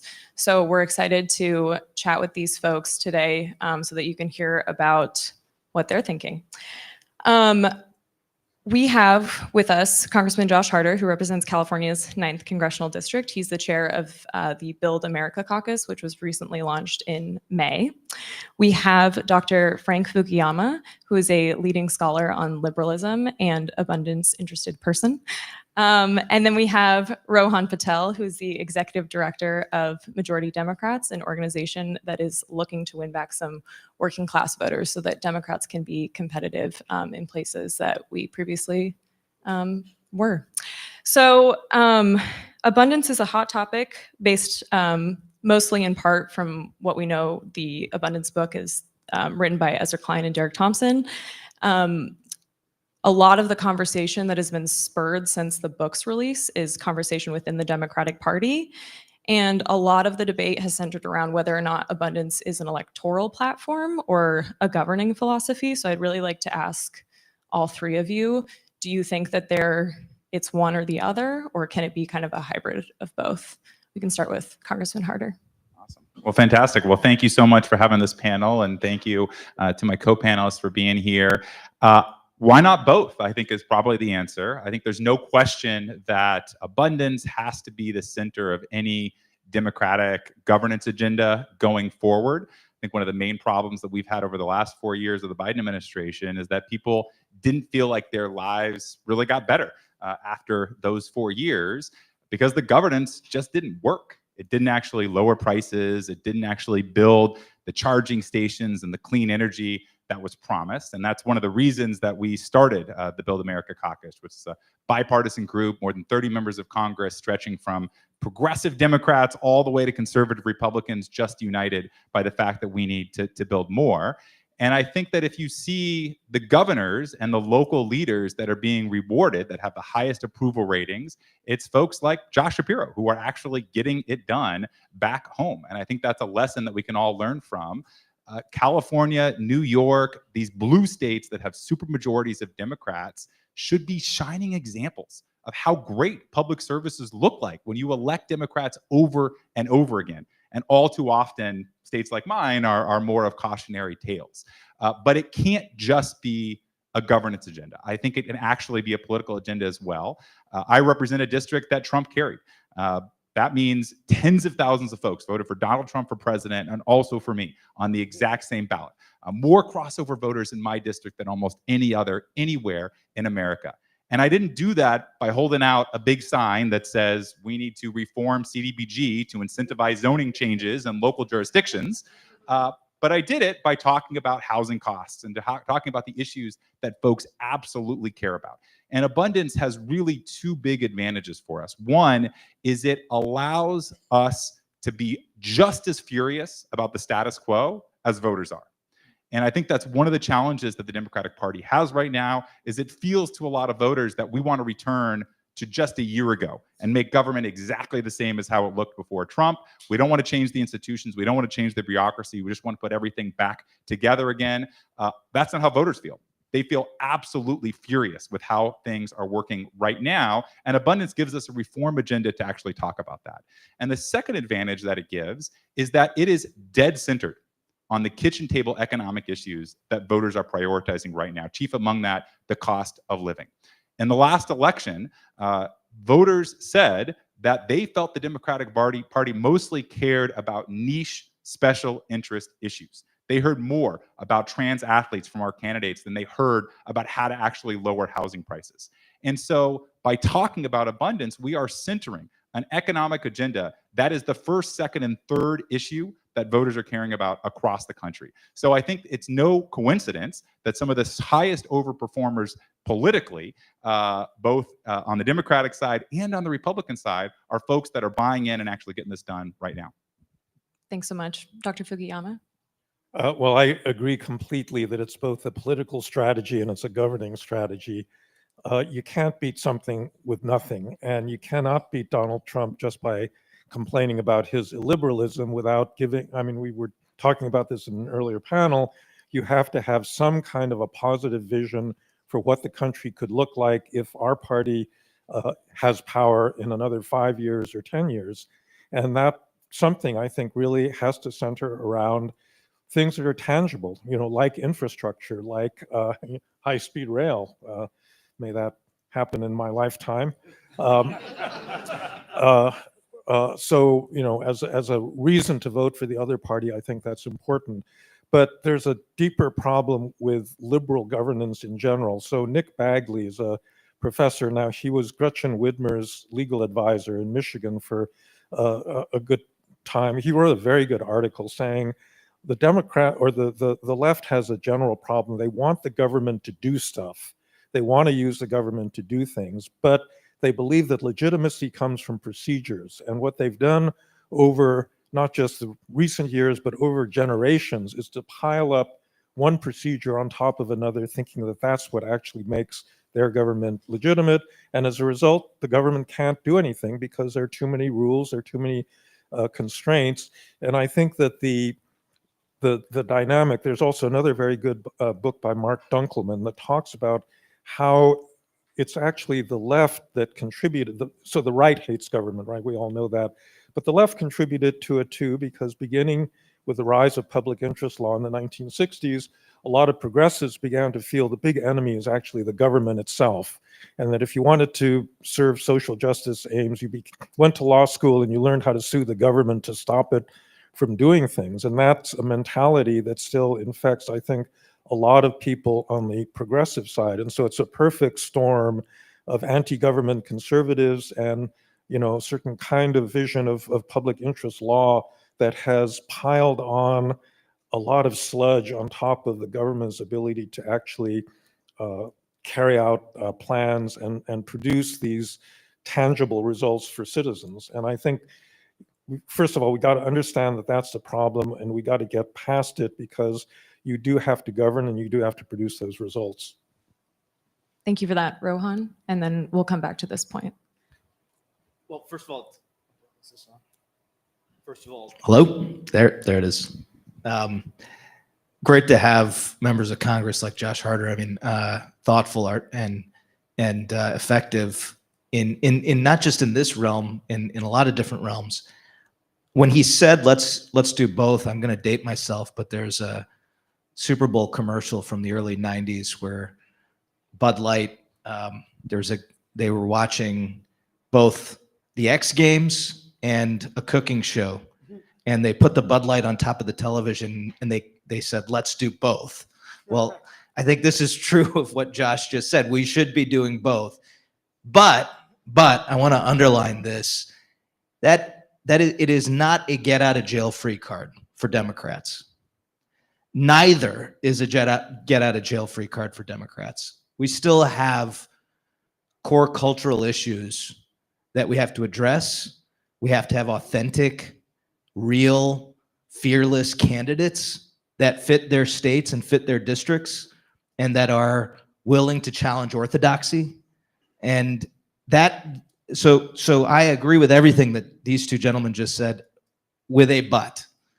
It's not a get out of jail free card in terms of our candidates and in terms of what we need to be able to talk about and how fearless our candidates need to be and how different sometimes they need to be than what we maybe in the last decade have thought about Democratic candidates.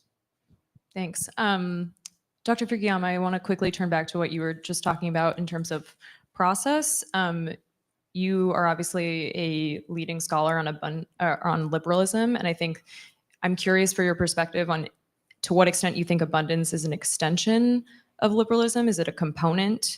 And as it relates to process, I think there's kind of a question within the abundance legal community about whether or not abundance requires a more activist state. Like if, we need to trust that government can make decisions and then stick by the decisions. We obviously see that a lot in the permitting system, where now, the Trump administration is yanking permits for clean energy projects, but he's, making those decisions. How do you see that intersecting? Well, I think that there is a very bad interaction between excessive proceduralism that has mostly come from people in the progressive side of the spectrum and Trumpism. Because so I coined this term vetocracy, especially to talk about California government, because, for example, California has this law, CEQA, this California Environmental Quality Act. All 40 million residents of California have a right to sue any project, public or private, that they want. No statute of limitations. It's an environmental law, but only about 10% of CEQA lawsuits are actually done by an environmental organization. It's labor unions, business competitors, everybody gets to sue. So you got like 40 million veto points in California that can stop, virtually any project dead in its tracks, like Berkeley adding 3,000 students to its student body, which was sued successfully under CEQA. And so I think that you have to understand, that that's kind of an intrinsic problem in liberalism, small L liberalism, that it is about the rule of law, it is about constraining government, but you can constrain too far. And so I think unless there's a realization that you've got to allow a little bit more discretionary authority to the government to actually make decisions and make them stick, that you're not going to accomplish concrete things. And so it is, a byproduct of, in a way, liberal government that we end up with, too much law in a certain sense. Rohan or Congressman Harder, any responses there? I think one very important component of abundance is pushing us towards a more positive sum mentality. And it's not a direct response to the challenges of liberalism, but I think it's no question that we've seen in the academic literature that authoritarianism tends to rise when people feel scarcity and when they feel that there is a zero-sum trade-off between their benefits or somebody else's benefits. And what abundance is helping us to do, and it's only one rung of a much bigger ladder, is try to put the progress back in progressive, and to trying to say that we need to be pushing for a Democratic Party that is pro-growth and that believes that life can be better down the road. I think right now you are seeing anti-growth, zero-sum mentalities in both political parties. And I think you see that with a lot of elements of the Trump administration, with their tariff policy. I think you're seeing that certainly with their energy policy, with their immigration policy. But we also have huge parts of the Democratic Party that is doing that as well. And I'm concerned because no matter which party is doing it, ultimately down that road is going to lead to more strongman authoritarians, as we've seen time and time again throughout history. So I think having that pro-growth mindset and that ability to ensure that the projects that we're doing are going to make life better for folks down the road, as opposed to just steal another slice from somebody else's pie, is a critical piece of making liberalism and the democratic system successful in the long term. On that note, I would love to hear about the Build America Caucus. You established this caucus back in May, so it's still pretty new. It's a bipartisan set of members. What do you think is motivating to the members of this caucus, and what is your vision for how you want to use this caucus to get things done? Yeah, I really have two goals. One is to what I just said, to remake the center of the Democratic Party. I think back onto the 2020 presidential primary when you had all these Democratic candidates for president standing up on stage, raising their hands on issues that we knew at the time were going to be deeply disqualifying in a general election. And so one of my goals, is to try to create the ideological superstructure, the enabling environment to build out an agenda. So when folks are actually raising their hand running for president in 2028, that they can actually talk about an agenda to build more housing, to lower electricity prices, to make life better for folks. I think there's a huge demand from voters for those types of policies. And I think we actually need to write the policy substance that underpins that, right? Let's not forget that Kamala Harris ran for president. She had one new policy idea, which was to build 3 million new homes. That was incredibly exciting. What was deeply dispiriting about it was the policy substance under that wasn't going to do anywhere close to that actual policy goal. And so we have a very clear problem, which is we have got to build out the substance behind what this agenda actually looks like on the ground. And so we're focused on 5 different areas: on housing, on infrastructure, on energy, on healthcare, and on innovation. But then second, we've got to get stuff done right now, even under a Republican trifecta. And unfortunately, there are so many parts of the Democratic Party that are still very opposed to this agenda that if we flip the House, some of these problems may be more difficult to solve, which is a little frustrating to say as somebody who deeply wants to do that. We have committee chairs that are a little bit skeptical about some of the work that we're trying to do here. We've got to win the hearts and minds. But our second goal is to get as much as we can done right now. And I'm very optimistic about the work that we're doing, especially on housing and the Road to Housing package that recently passed the Senate. We're building up a momentum on the House side. That bill, which has some of my legislation in it, as well as many other members, it's a hodgepodge of 27 different bills, that would lead to 1 million new homes getting built in America. An exciting foundation for the first time passing federal housing policy since 1972. It's been over 50 years since we've got a major pro-housing bill passed in the US Congress. And then also on energy. There has been so much conversation about energy permitting. You've been a piece of it for many years. This, I think, is probably our best opportunity to try to make sure that we're building towards a real permit reform package. We have some great bills that are bipartisan that have been baked on the transmission side and on the NEPA reform side. It's a little bit difficult to negotiate with an administration that is opposed to actually building energy projects that already have dollars appropriated for, but that should be something that is absolutely at the center of the Venn diagram of a bipartisan approach that we can get done right now, even without winning any more elections. And there's a lot more behind that. Amazing. Thank you for that. Yeah, Dr. Fukuyama. I hesitate to make a comment on this because I'm not a politician and I am not involved. Not a bad thing. Yeah, well, usually good. But it does seem to me that there's a problem, a kind of structural problem within the Democratic Party that has to do with what are called the groups, that the party has pushed power down to a lot of community kind of organizations and groups that really don't want to give up, that authority. And I think to do infrastructure, for example, requires a sort of higher level push to get permitting done, to get agreement across. And California is a great case of that. 58 counties, something like 4,500 independent commissions. Power is so divided in that state that it's really hard to do anything. Why does it take so long? Why does it take 10 years to get a transmission line built?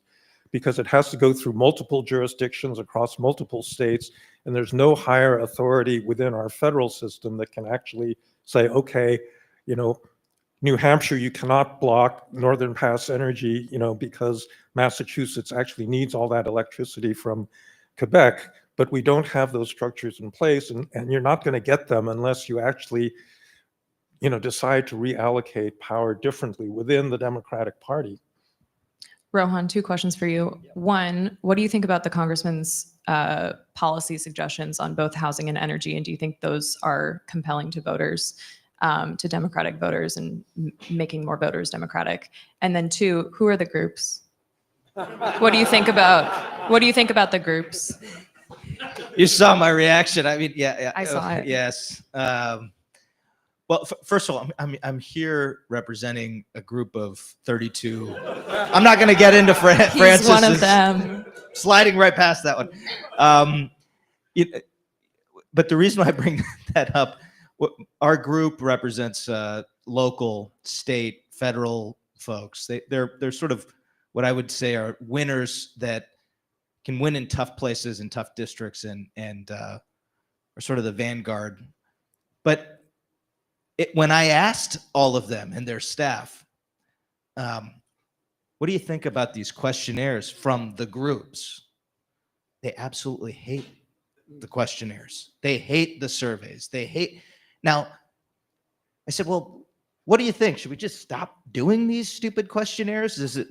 well, but there's some of them that are okay and some groups that are, well, oh man. So there's a collective problem. There's a collective action issue that we have as a Democratic Party. We all know some of the problems that the good professor just mentioned, and yet crossing the Rubicon of being able to stand up is a difficult one. It just is. So to your original question, I mean, Josh knows what the hell he's talking about, and on those solutions for sure, there's so much more. There's a whole bunch more. There are aspects of NEPA that just make you want to gore your eyes out. I worked at CEQ. I know these sets of policies very, very well. But there's a whole bunch of state and local issues that need to go along with those. There's a whole bunch of things on the Democratic side when you think about an all of the above type of energy policy. I mean, shit, we used to talk about that during the Obama years. And people, man, I got so much crap from the environmental movement for even having him say that. But today, how crazy is it for Democrats not to want to be for all of the above? Our stuff is cheaper. Our stuff is easier to make and easier to deploy and faster to deploy.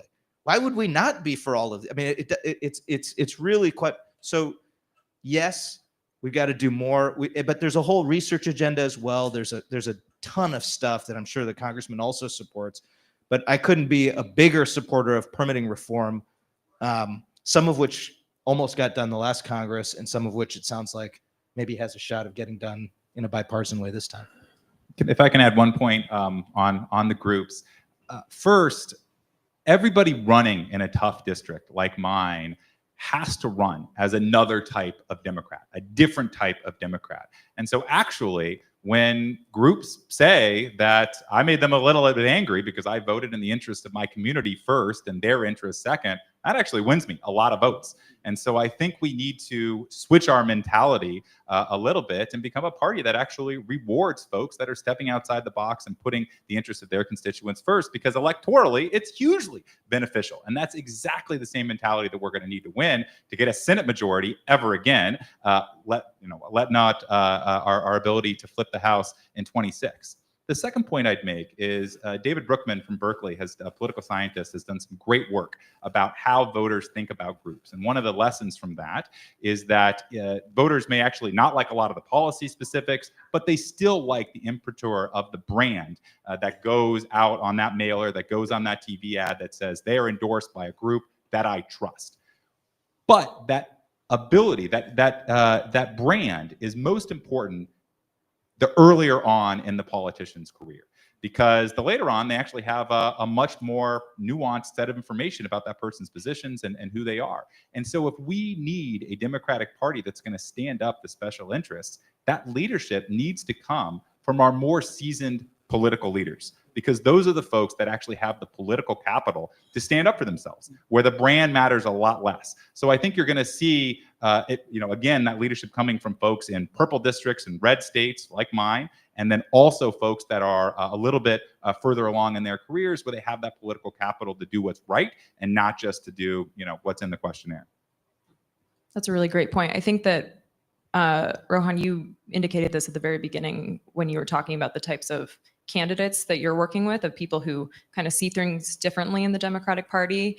And I think a core tenet of an abundance politician is courage, like the ability to say, this is the priority that we want to get done, and we're going to do that thing to try to get that outcome. And I'm curious, in your work trying to suss out who are good candidates, how do you see that come across? It sounds like that's something you're looking for. It really is, but it's so different in every different area, district, state. We have Jared Golden in our group, but we also have Buffy Wicks from Berkeley, California. And when you hear Buffy talk about her travails, storyline, the narrative arc of trying to get things done in California on housing policy, worth a listen. I think I can't remember if it was on Ezra or Derek's podcast, one of the podcasts. She did a whole sort of backstory. And what was most difficult for me to listen to is just the amount of crap she took from our so-called friends about the policies that are so plainly obvious on the front end, but were so controversial all the way through until they were signed, and then they were embraced by those very same groups.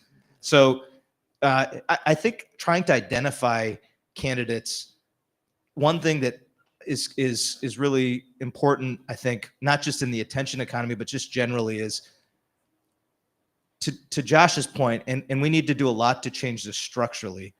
In order to win in those kinds of places, in those reach districts, in those reach states, you have to be able to run against the party, and you have to be able to be independent.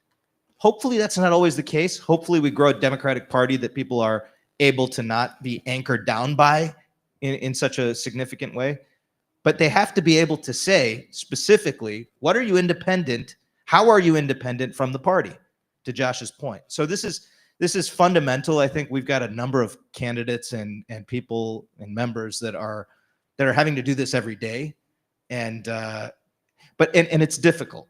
It's difficult. It's difficult on them. It's difficult on their family. It's difficult when you're putting your name on the ballot to have to go through some of that. But I think that's what makes those candidates so great. Are there certain abundance topics that pull really well? I think there's a cost of living argument that there's a lot of similarities between the cost of living agenda and the abundance agenda, but curious if there are certain core topics other than, or including some of the ones we've discussed. Yeah, look, I mean, I think the results of abundance pull incredibly well. And so in some ways, the biggest political cost is just the results of what most blue states are doing right now, which is not abundance, which is leading to folks, facing rising housing costs, fleeing the state, and just feeling incredibly unhappy about the governance of their community. And you see, the Minneapolises or the Austins of the world, those city leaders that have embraced those policies, even if folks were skeptical, even if they didn't poll all that well, people are now pretty happy that they're actually facing much more affordable rents than they were a couple of years ago. And you've seen, I think, through a lot of academic research, that people are often skeptical of the supply and demand relationships on housing until they actually feel it. But there are some very important components that I think are quite popular. So when you talk about what abundance is trying to do on healthcare, which is try to make sure that we can accelerate cancer work and Alzheimer's by bringing down the cost of drug trials, and making sure that we have more doctors and nurses, especially in rural communities like mine, that is wildly popular. And that's the only solution that we can actually give. So I think there's a lot of stuff that is second order popular. All of it, I believe, is second order popular because it is always making life better for folks. Otherwise, we wouldn't be working on it. But there's also a lot that's popular right away. Dr. Fugiyama. If I could change the topic a little bit. Please. It does seem to me that after the Trump, and there will be an after the Trump administration, executive power is going to be different than it was.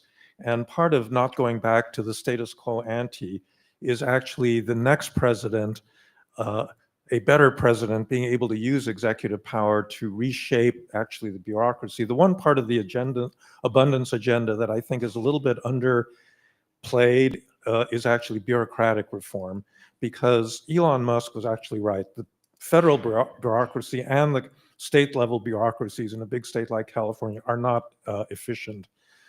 And I have a very different diagnosis of the problem than most conservatives. So most conservatives will say, oh, these unelected bureaucrats are out of control. They're making policy on their own without oversight from elected politicians. The truth of the matter is actually exactly the opposite, that they are over-constrained. Every bureaucrat in a federal agency has to follow the federal acquisitions regulations to buy a typewriter. Well, nobody buys typewriters. to buy an F-30, well, F-35s you should probably have the FAR, but let's say a new office computer, right? And most bureaucrats are much more worried about complying with this mountain of rules than they are with actually getting concrete results for the citizens that they are trying to serve. And so the real reform that has to be done is actually to allow these bureaucrats to use their common sense and judgment and actually give them a little bit more discretion rather than trying to fence them in with so many rules. And I think that that's a kind of important part of any reform that has to be done. So like I said, executive authority is going to be different. It actually was a little bit too hard to fire a federal bureaucrat. Trump has now proven that you can fire anybody. That's going way too far in the opposite direction, but there needs to be a little bit more flexibility. And I think a future president is actually going to have the authority to make some of those changes if they know exactly what they need to do in procurement policy and all sorts of different areas. I think state capacity is a huge issue for Democrats because Democrats are often touting and saying that we believe in government and we want government to work and we want it to work good for people and we want to be able to deliver services. And I think there's almost like, I sense some frustration from some Biden admin folks where it seemed like they were really mired in decision making of like one agency would disagree with another and then it would be like, oh, well, we disagree, so I guess we can't do the thing. And it's like, that doesn't really work. And to your point, there's some low-hanging fruit out there. So Dan Ho is a Stanford law professor that runs the Reg Lab, and he's been simply trying to count the number of regulations that exist in this country. One of the statistics he wanted was how many congressionally mandated annual reports do federal agencies have to file? And in the end, he said, I don't know the answer. It's something over 10,000, of which 99% are actually not read by anybody in Congress. when you can't get a bill passed, you write report language. Right, right. Sorry, So that was for there's a lot congressional of staff stuff that only. could be done, to actually make the government a lot more effective. Mm-hmm. It's true. So I guess one question is just like comparing the Biden admin with now the Trump admin, where they set a priority and they're just able to do things, and Biden admin kind of struggling a little bit and not being able to kind of, make those decisions and make Democratic priorities known. What can Democrats learn for next time around when there is a Democratic president in charge? What do you want to see out of that, whoever that person is?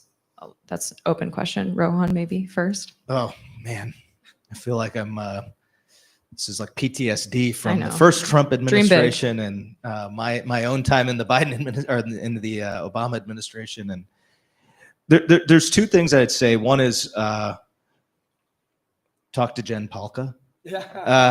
She's absolutely wonderful and is cataloging a whole bunch of actions, bunch of people as well, that can make some of the appropriate changes to our bureaucracy. The second thing is there is such a power in leaders with real vision. And it sounds so damn simple, but it's so damn important. When you have a leader committed to actual government reform with real state capacity optimization, you can get brilliant results. And by the way, I would not discount some of those things that happened within the Biden administration on just those very items. But it was not widespread, and it was not, and there were too many areas. You mentioned charging stations and many other things that, rural broadband that highlighted and created narratives in the opposite direction. So I think there are actually some great instances of Democratic governors, Democratic mayors getting through the nonsense and the bureaucracy and actually increasing their power and increasing the optimization of what state capacity exists, while also making progress on the results side of the equation and keeping the results the focus. But on the front end, what the professor said just a second ago, these are the hard truths. You're able to say it, you're not a politician, you're able to say it, but everybody who's worked in government, in the 8 years I worked in the Obama years, I mean, everybody knows that getting rid of federal workers that were not doing their work effectively was impossible. Everybody knows that. That's true in state government. That's true in lots of. We have to have better rules to lift up workers, hire more workers in the right places, have flexibility to do that in the right ways, and we don't have that. And so there is some value. I don't want to overstate it, but there is some value to having somewhat of a more open slate for hopefully a Democrat in 2029? I think it's a too often quoted truism that Trump is the wrong answer to the right question. And I think that's certainly true on government reform. Every successful Democratic president for decades has been focused on government reform and has put hope and change from Bill Clinton to Obama at the center of their message. And we lost that instinct in the Biden administration to our detriment. And I think there's two paths that we can take after the Trump administration. One that I'm incredibly concerned about, which is just the knee-jerk reaction to remake everything exactly as it was before.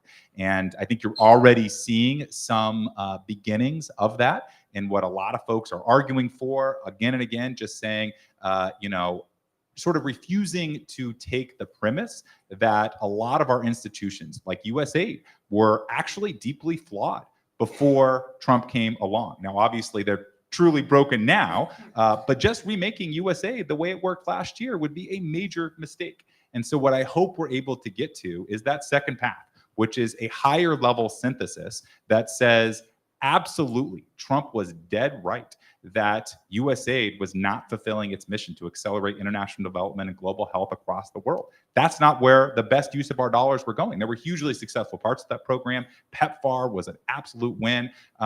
But a lot of the ways that USAID was actually giving out money were not particularly impactful and didn't have a very high ROI. And you can see that in a lot of the different impacts that Trump has taken across our government. So hopefully the next Democratic president, the next executive that we have, has that higher level of synthesis that puts government reform at the center of their message and says, we absolutely cannot accept how these institutions and organizations were working out before. We have to focus on the outcomes that they're aiming to achieve and not, as you said, Professor, on the procedures that actually got us there.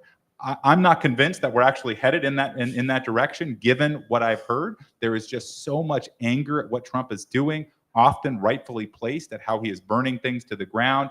But they are damaging some of our institutions to such a degree that I think in many respects we will have no other choice but to build it back in a very different and hopefully more positive way. I think we only have time for about one more question. So I'm going to ask kind of a broader zoom out question. I think that we've talked a lot about kind of abundance at a broad scale, and we've also talked about kind of the nitty gritty of, what the caucus is working on and what members are interested in running on a policy platform, and how that can be both a, governing and electoral platform. I think that there's this tension within abundance where the promise of abundance is that it's very ambitious. Like, you can imagine a greater future. It's not just permitting reform. It's permitting reform to build new things and to have new clean energy and to be able to have cures to cancer. I think there's also the technocratic version of abundance where we talk about, like you mentioned, CDBG for zoning changes. Like, some of that is not very compelling. How do you see us trying to take both paths in promoting this more inspiring vision of abundance, and then also kind of tangibly getting some of these policies through? I think one of the biggest problems that we have in America right now is the forces of cynicism and apathy about our political process. When I go to college campuses or our local high schools, I talk to so many young people that care about these issues. They all want to be able to move out of their parents' basement. Let me tell you, they care about housing costs more than anybody, but they are so skeptical, and understandably so, that politics is actually going to fix these issues, right? Look around, look at the last 10 years of their life. Many of you are young. Look at your last 10 years. We have not actually gotten closer to solving a lot of these fundamental problems. And so I meet people all the time who share the values, who care about climate change, who care about housing costs, who care about gun violence, and just do not believe that politics is going to affect it at all. And so they're going to go out and start a nonprofit, or they're going to do a startup or something else, but they're not actually going to participate in any real way in the political process. And I think that's a real shame. But I also can't blame them because I've seen their life experiences. And so I think one of the things that we have to do is we have to basically create real wins that are tangible. I think that the snowball moves faster down the hill. The more you pack it up top, it builds momentum as it goes down. And so we need to make sure that folks are actually feeling some of these impacts as soon as possible.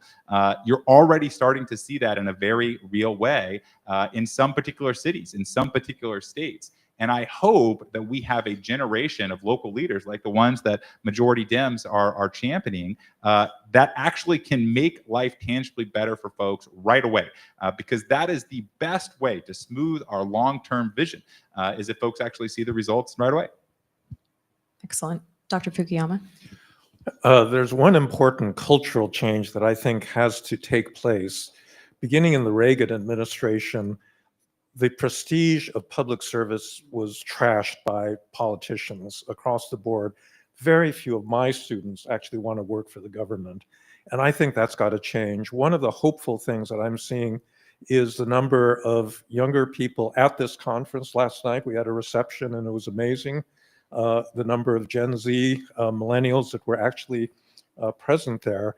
And a lot of grassroots work that a lot of them are doing, on college campuses to, instill a little bit of that vision and hope. And I think that if you can expand that grassroots movement, you may get, actually the staff to make the government work better in the future. But it's not going to happen if people think that the only future for, themselves personally is in the private sector, and the government is only an enemy. And therefore, there's a symbiosis. It has to be able to do stuff, but it has to have good people in order to do good stuff. And so both of those really have to come together. Great point. Rohan?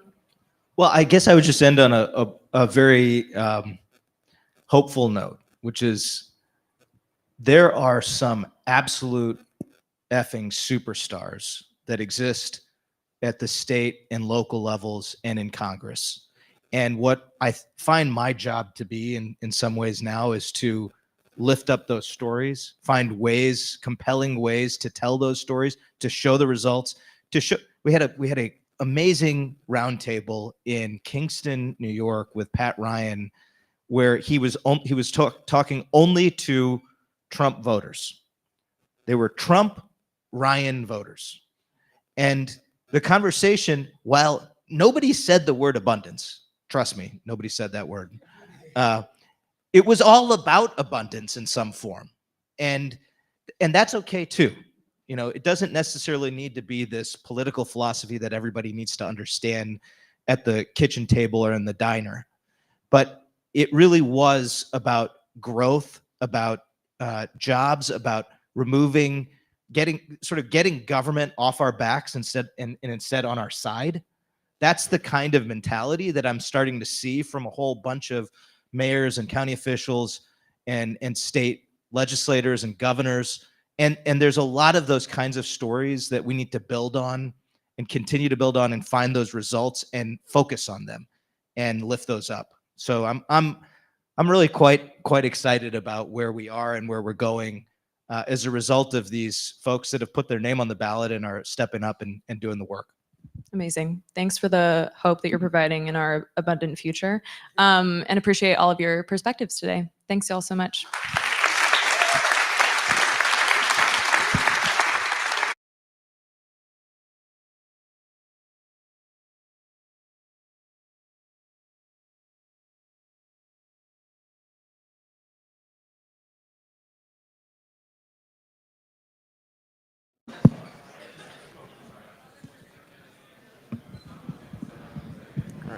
If I can have everyone stick around for just 5 more minutes, I promise to keep this quick.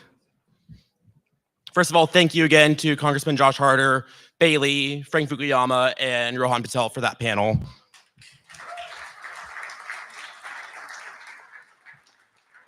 For those of you that don't know me, my name is Tobin Stone. I'm the Deputy Director of CNL. You've also probably just seen me running around like a maniac all day.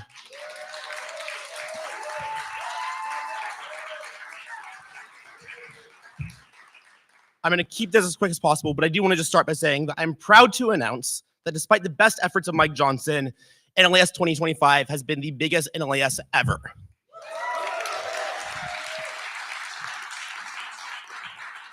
If I've counted correctly, we have new Liberals visiting from at least 16 different states, including a huge contingent from Alabama, contingents from Arizona, Colorado, New York, and more states than I can list.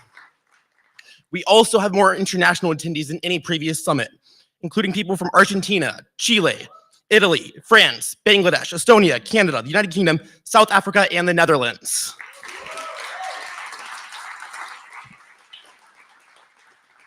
And we have smashed attendance records for our new Liberal Action Summits, doubling the number of people from last year with over 200 new Liberals attending today.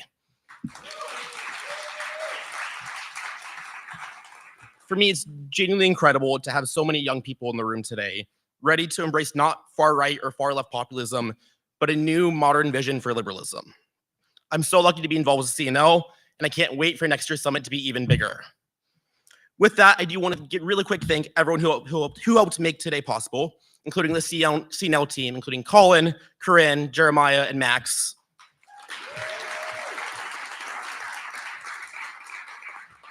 The New Democracy team who helped us execute today's event. Our event partners, Inclusive Abundance, YIMBY Action, DC YIMBY, Opportunity DC, Dream for America, Project Liberal, and The Rebuild.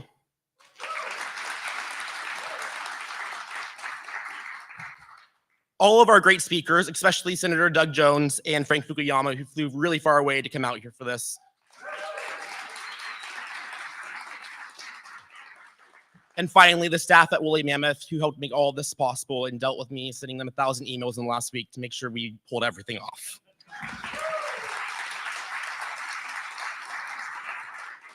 And last but not least, I want to thank everyone here today who took time off of work to come to NLAS.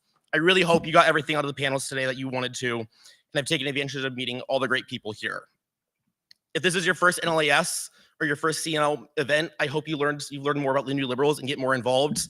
If you should become a dues-paying member, if you aren't already, you can do that at cnliberalism.org/join.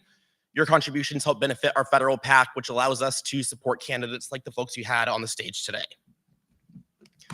With that, there's not much else I have to say other than that we have a reception right after this. Go drink, be merry, have a good time, and thank you again so much for making this your summit a success.